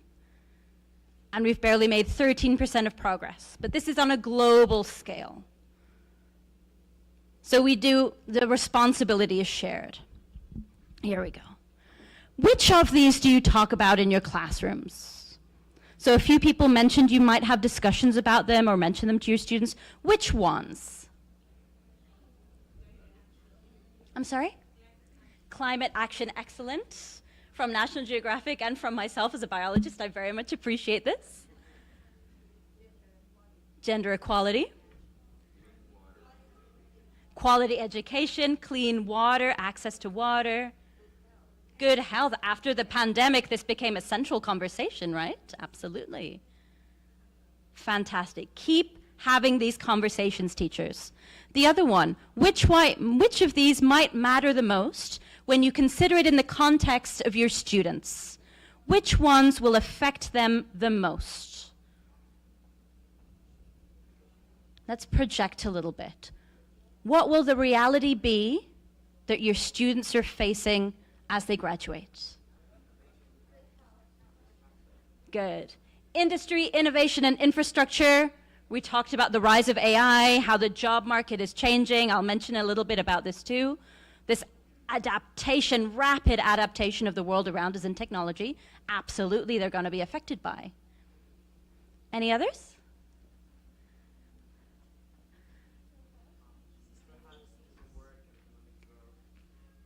Oh, absolutely. The link as well, work, economic growth.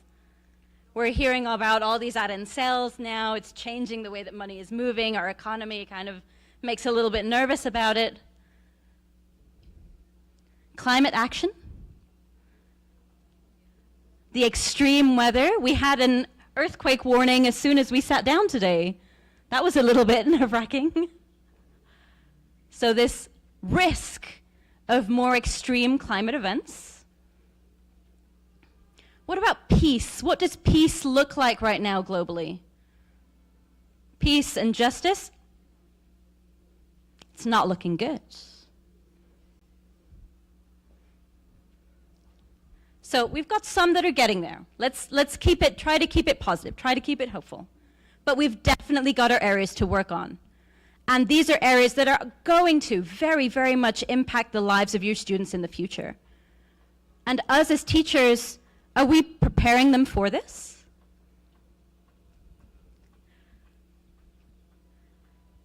I'll leave that as an open question. So I made this image very quickly. And here we go. We're making the twist into a little bit more hopeful now. English is access to power and to possibility. What are you seeing or what are you understanding? I hope I did it okay by this image.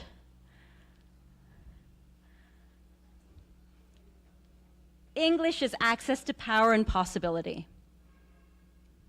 So what do you understand when you see the title with the image? I'm hearing quiet voices, miss.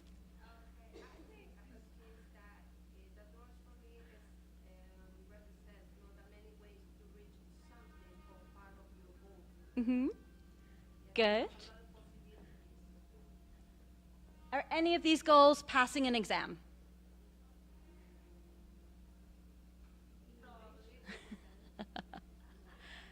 Any of them is the final goal passing an exam? Profe, you had your hand up also?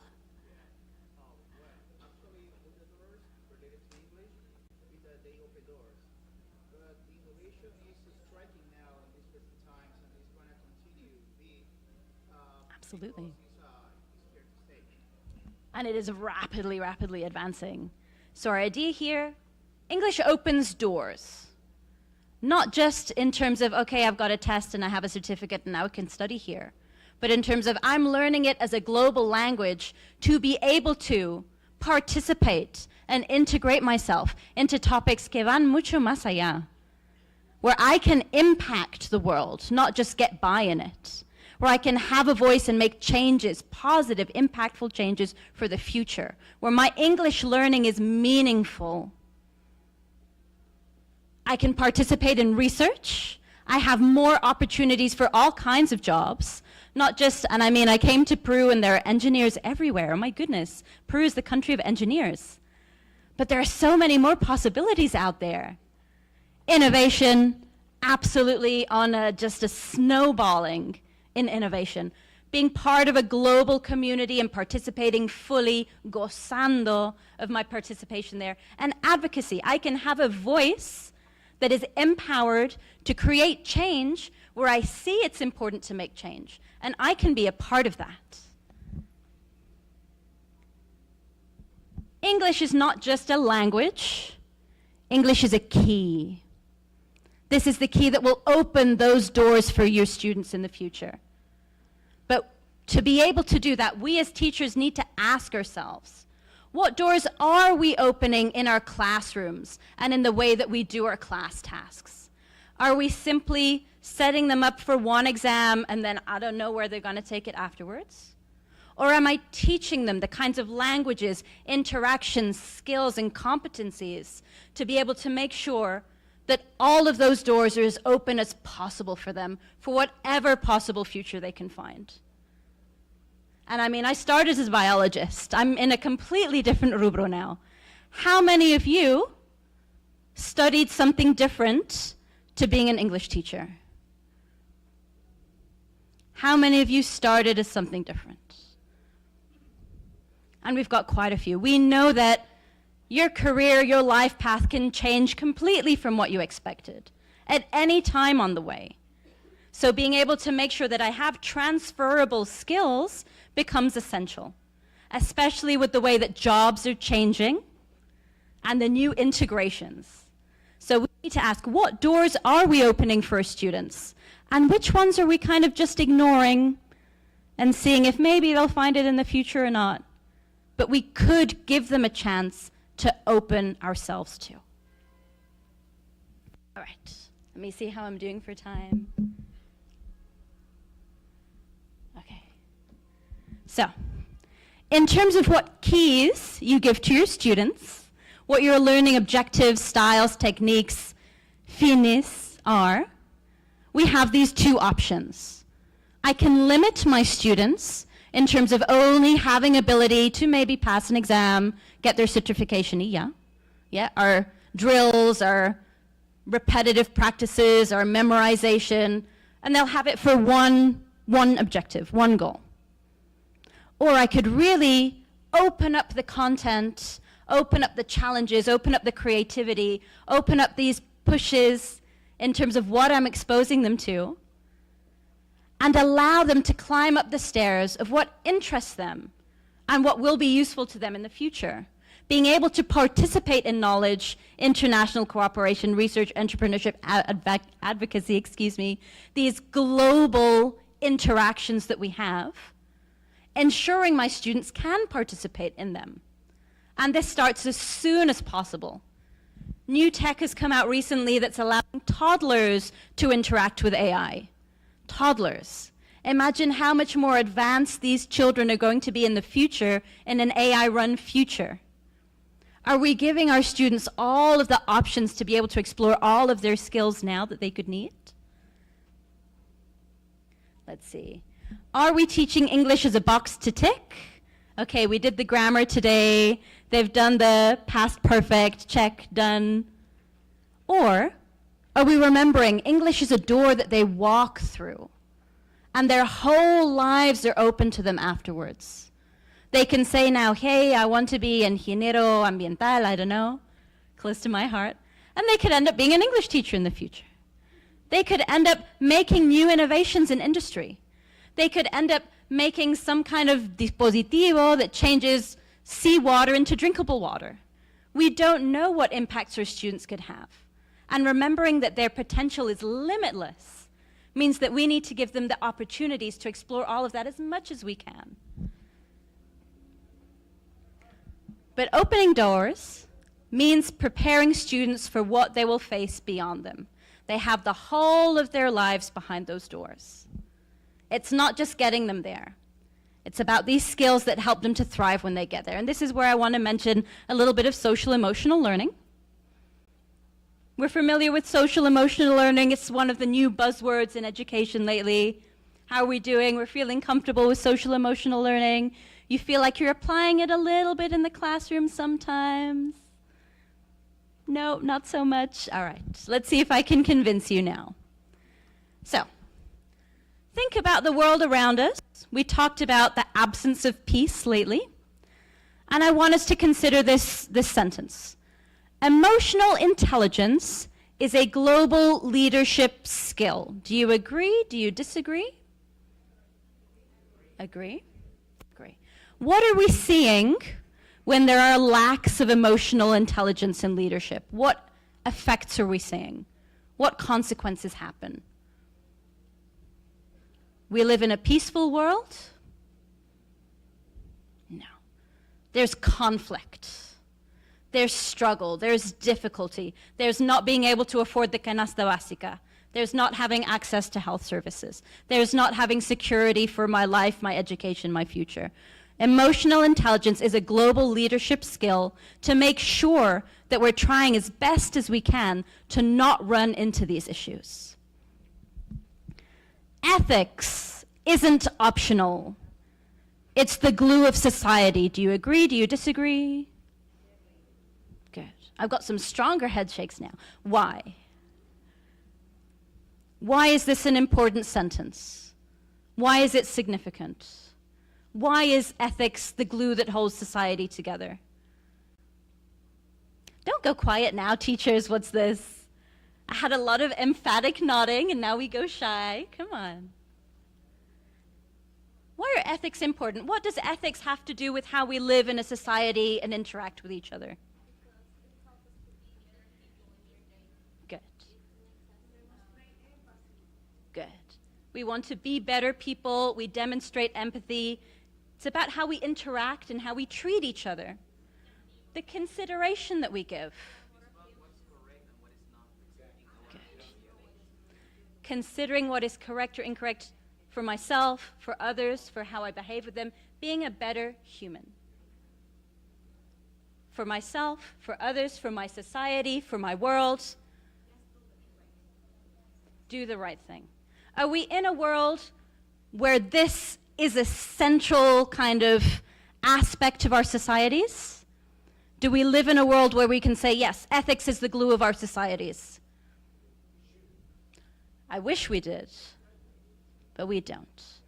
We can take this right down to a Peruvian context now and think about the paros, think about the mafias in terms of the transport, and the lack of action, and the lack of support, and people getting shot on the bus when they go to buy a birthday cake. Ethics should be the glue that keeps our society together, that has us considering how we treat each other for the bien común. But unfortunately, it's very, very absent. Language class is the perfect place to explore these values, empathy, and agency. I always say teaching is one of the most creative jobs that is out there. We have to adapt constantly to our students all the time, new advances, new research in education. English teaching is the most creative field in terms of teaching for me, because we get to touch on everything. So take advantage of that. We have a certain level of flexibility. We can play with it. Things that are important to you, we can adapt to our class plan. Things that we are noticing are important to our students, we can adapt to our class plan. You're nervous about climate change, let's talk about it. You're nervous about the lack of peace on our streets, let's talk about it. Let's make it a conversation where you can feel part of it and feel empowered to act. Let's see. And this is social emotional learning. Self-awareness, self-management, social awareness, relationship skills, responsible decision-making, thinking of my future self, the person that I want to be, and the society that I want to live in. Question teachers, and we have a lot of these in our books, so I hope you've taken advantage. Have you ever discussed a real-world issue in English class, adapting it to our English methods? Can anyone tell me about anything they've discussed in class that is a global issue, or you consider a global issue? Don't go quiet again, we just had coffee, come on.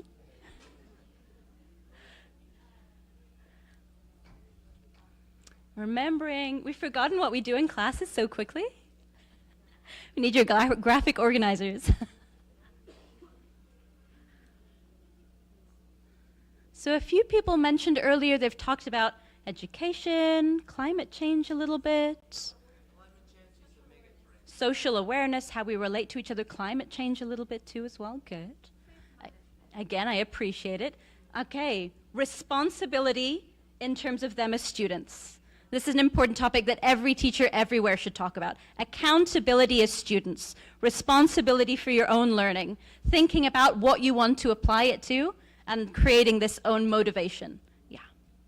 Social emotional learning. We had a few hands up before. Now you can see how you are incorporating social emotional learning into your classes. It's about that personal connection with my students and that reflective moment where they can think about where they're going and why. And why is all this important? Okay, Sada, it sounds very pretty and very idealistic, and I wish Peru was a country of peace, and I wish the world didn't have conflict, and it sounds so nice, but I'm just an English teacher. Why is it important to me? Why should I care? And I'm going to ask you, did you hear about the Great Hiring Reset? So this was kind of hot news about 6 to 8 years ago, the Great Hiring Reset. Has anyone heard of it? It was the massive movement that happened in the USA that basically made Silicon Valley a boom and changed the whole of the economic structure so that technology, Silicon Valley were the leaders in all economic areas in the USA. And have a look here, selecting talent on skills, not degrees. No degree, no problem. Tech firms move away from college requirements for new hires. Your degree, your certification, doesn't count for all that much anymore. And I want you to consider in terms of your experience out in the world. Where do you get most experiences from? Where do your kind of new job positions and new openings, what aspects of you are they interested in? How much do they care about the exact grade you got in your exams? Or how much do they care about the abilities you've developed along the way? Let's see. The world is changing too fast for these rigid learning models. So the World Economic Forum comes out with the future of jobs every few years in terms of the way that the future is changing. I want you to think about what jobs are available today that weren't available when we were at school.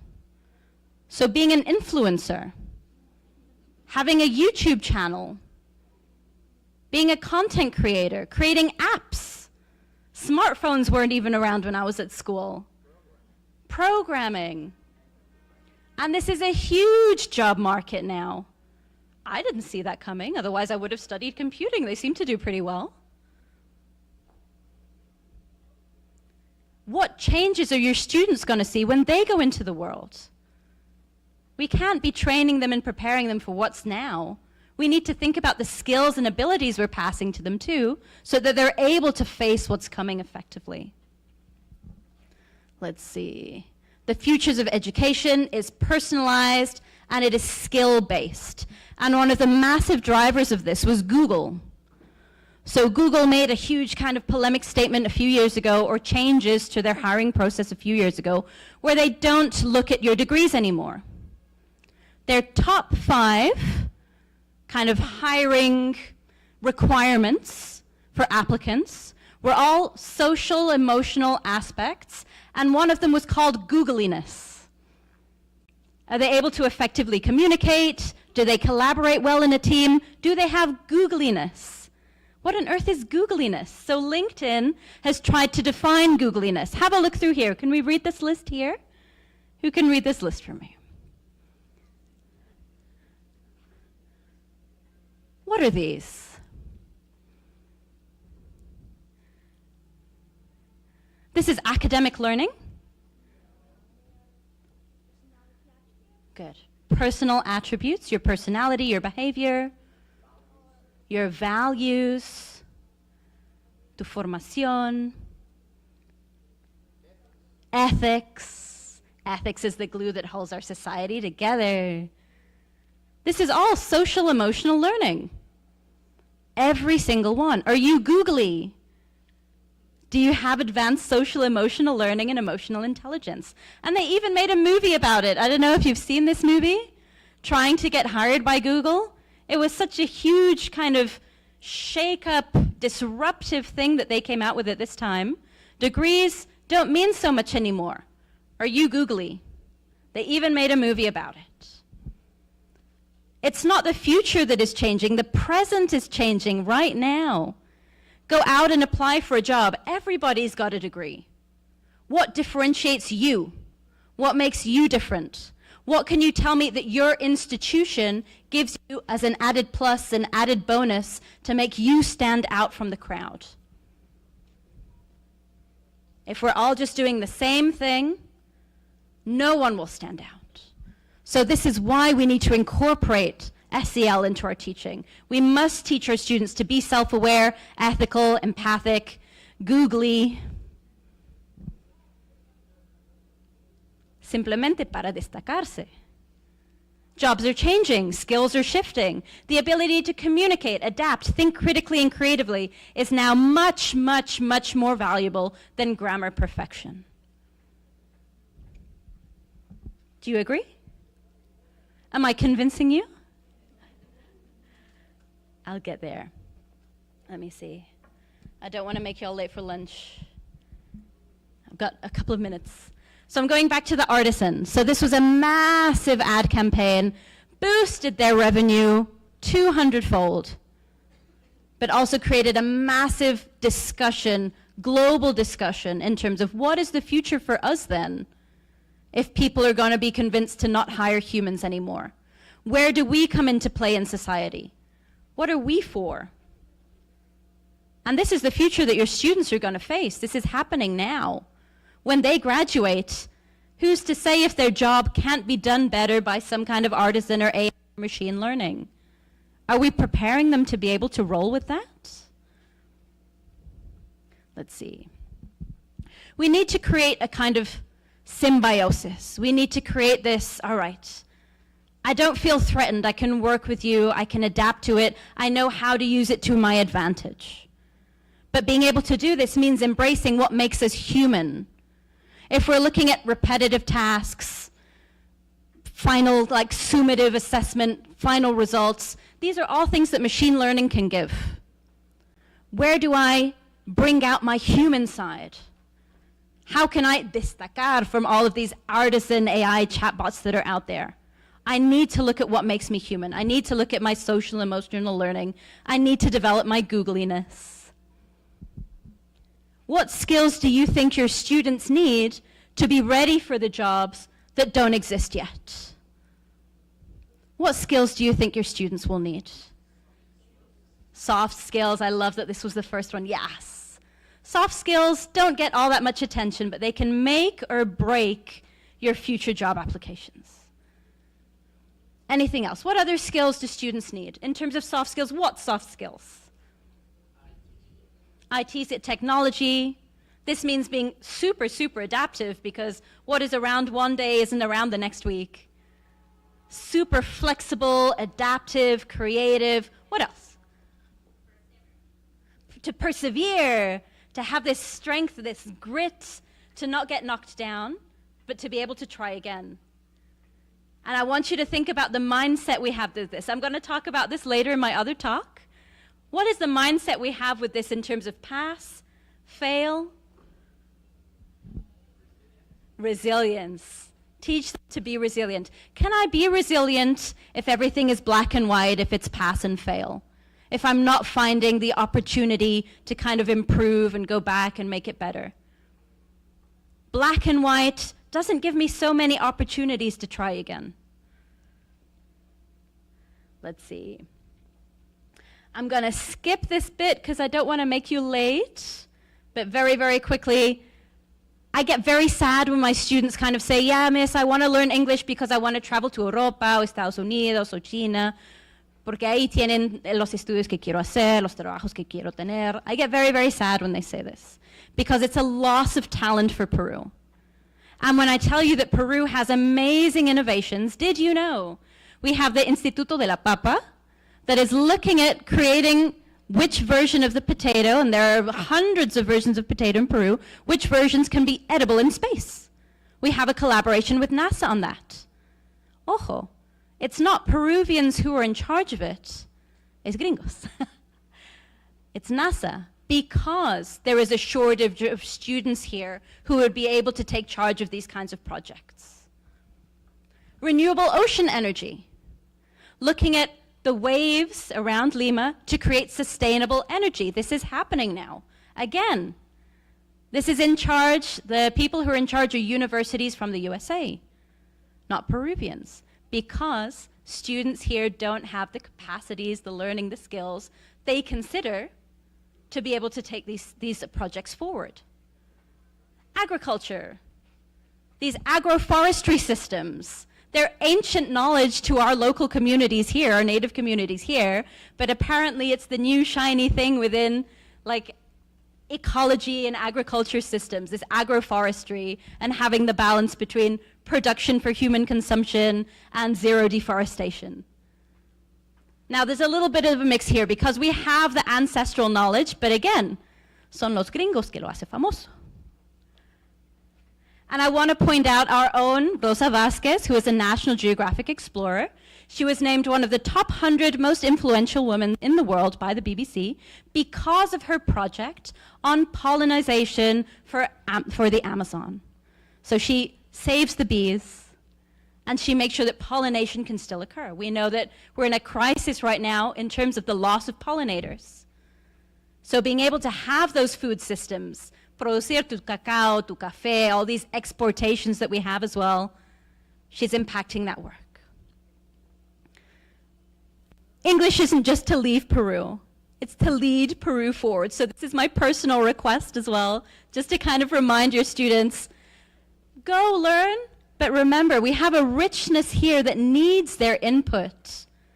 And the advances that we can make in Peru with the richness that we have, and so many things that are undiscovered. Did you know that we discovered a new species of mammal this year in Peru?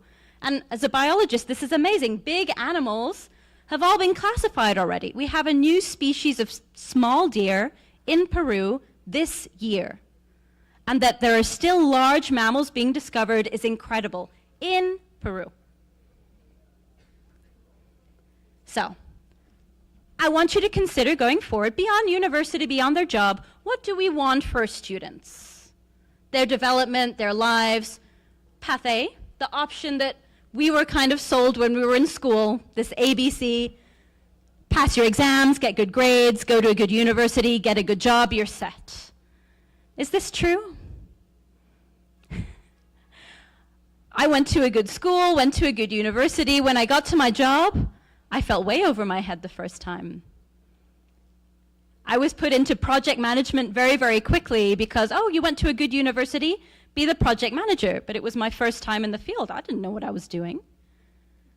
My university didn't prepare me with the social emotional learning or the soft skills to be able to lead a team. I was a disaster. I can say it now.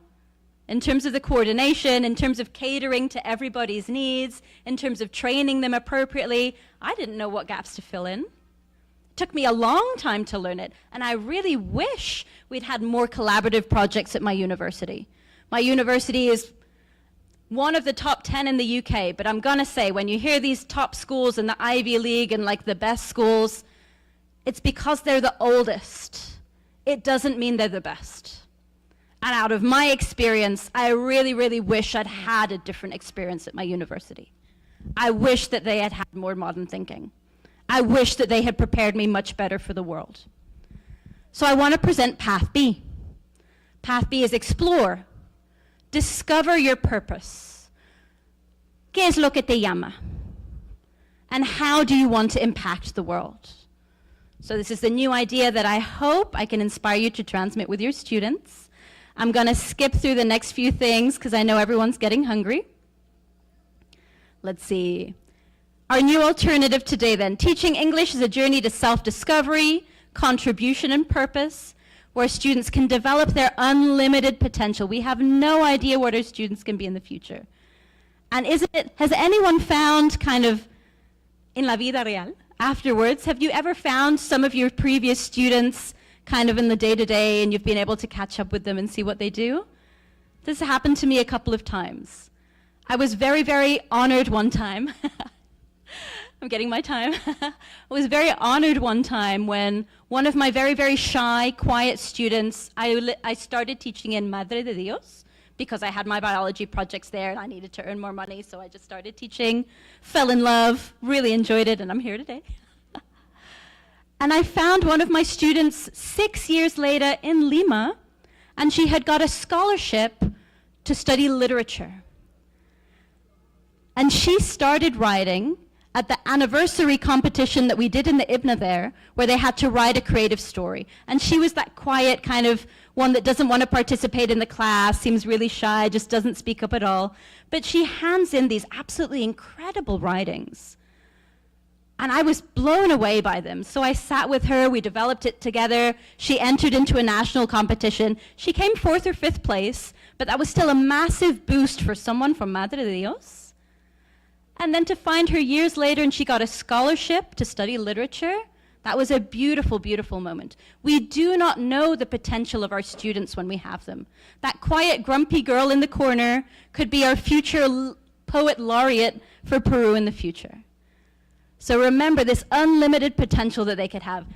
These days when the students exasperate you because they don't answer in the classroom, they hand in their homeworks late, okay, they have unlimited potential, it's just not coming out yet. It's all right, be patient.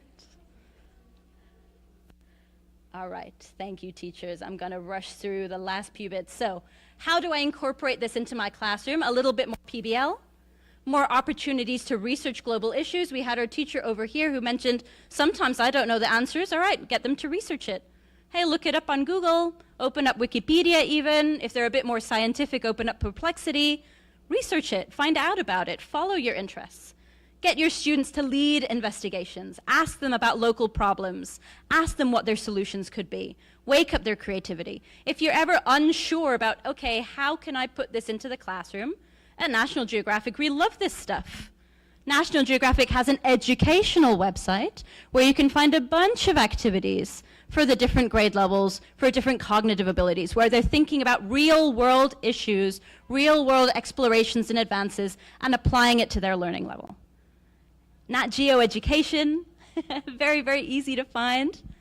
But it's been a fantastic resource. I've taken a lot of things down here that I like to do with my daughter. I'm pushing her into being like a future scientist. Right now, she just wants to be an influencer. But I'm hoping I can change it.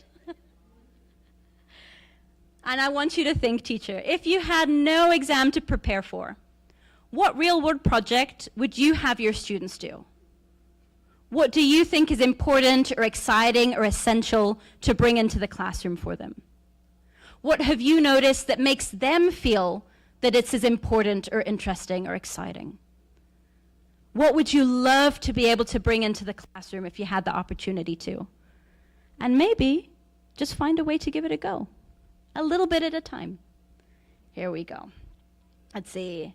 Social emotional learning. I'm gonna have to skip all the activities.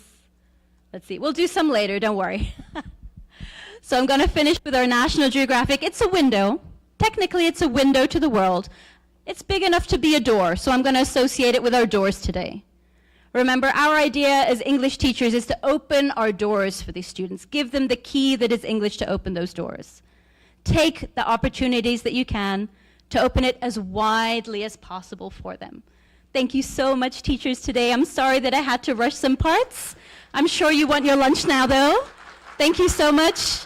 Please feel free to chat to us anytime. We are National Geographic Learning, bringing the world to the classroom and the classroom to life. Thank you. Muchas gracias.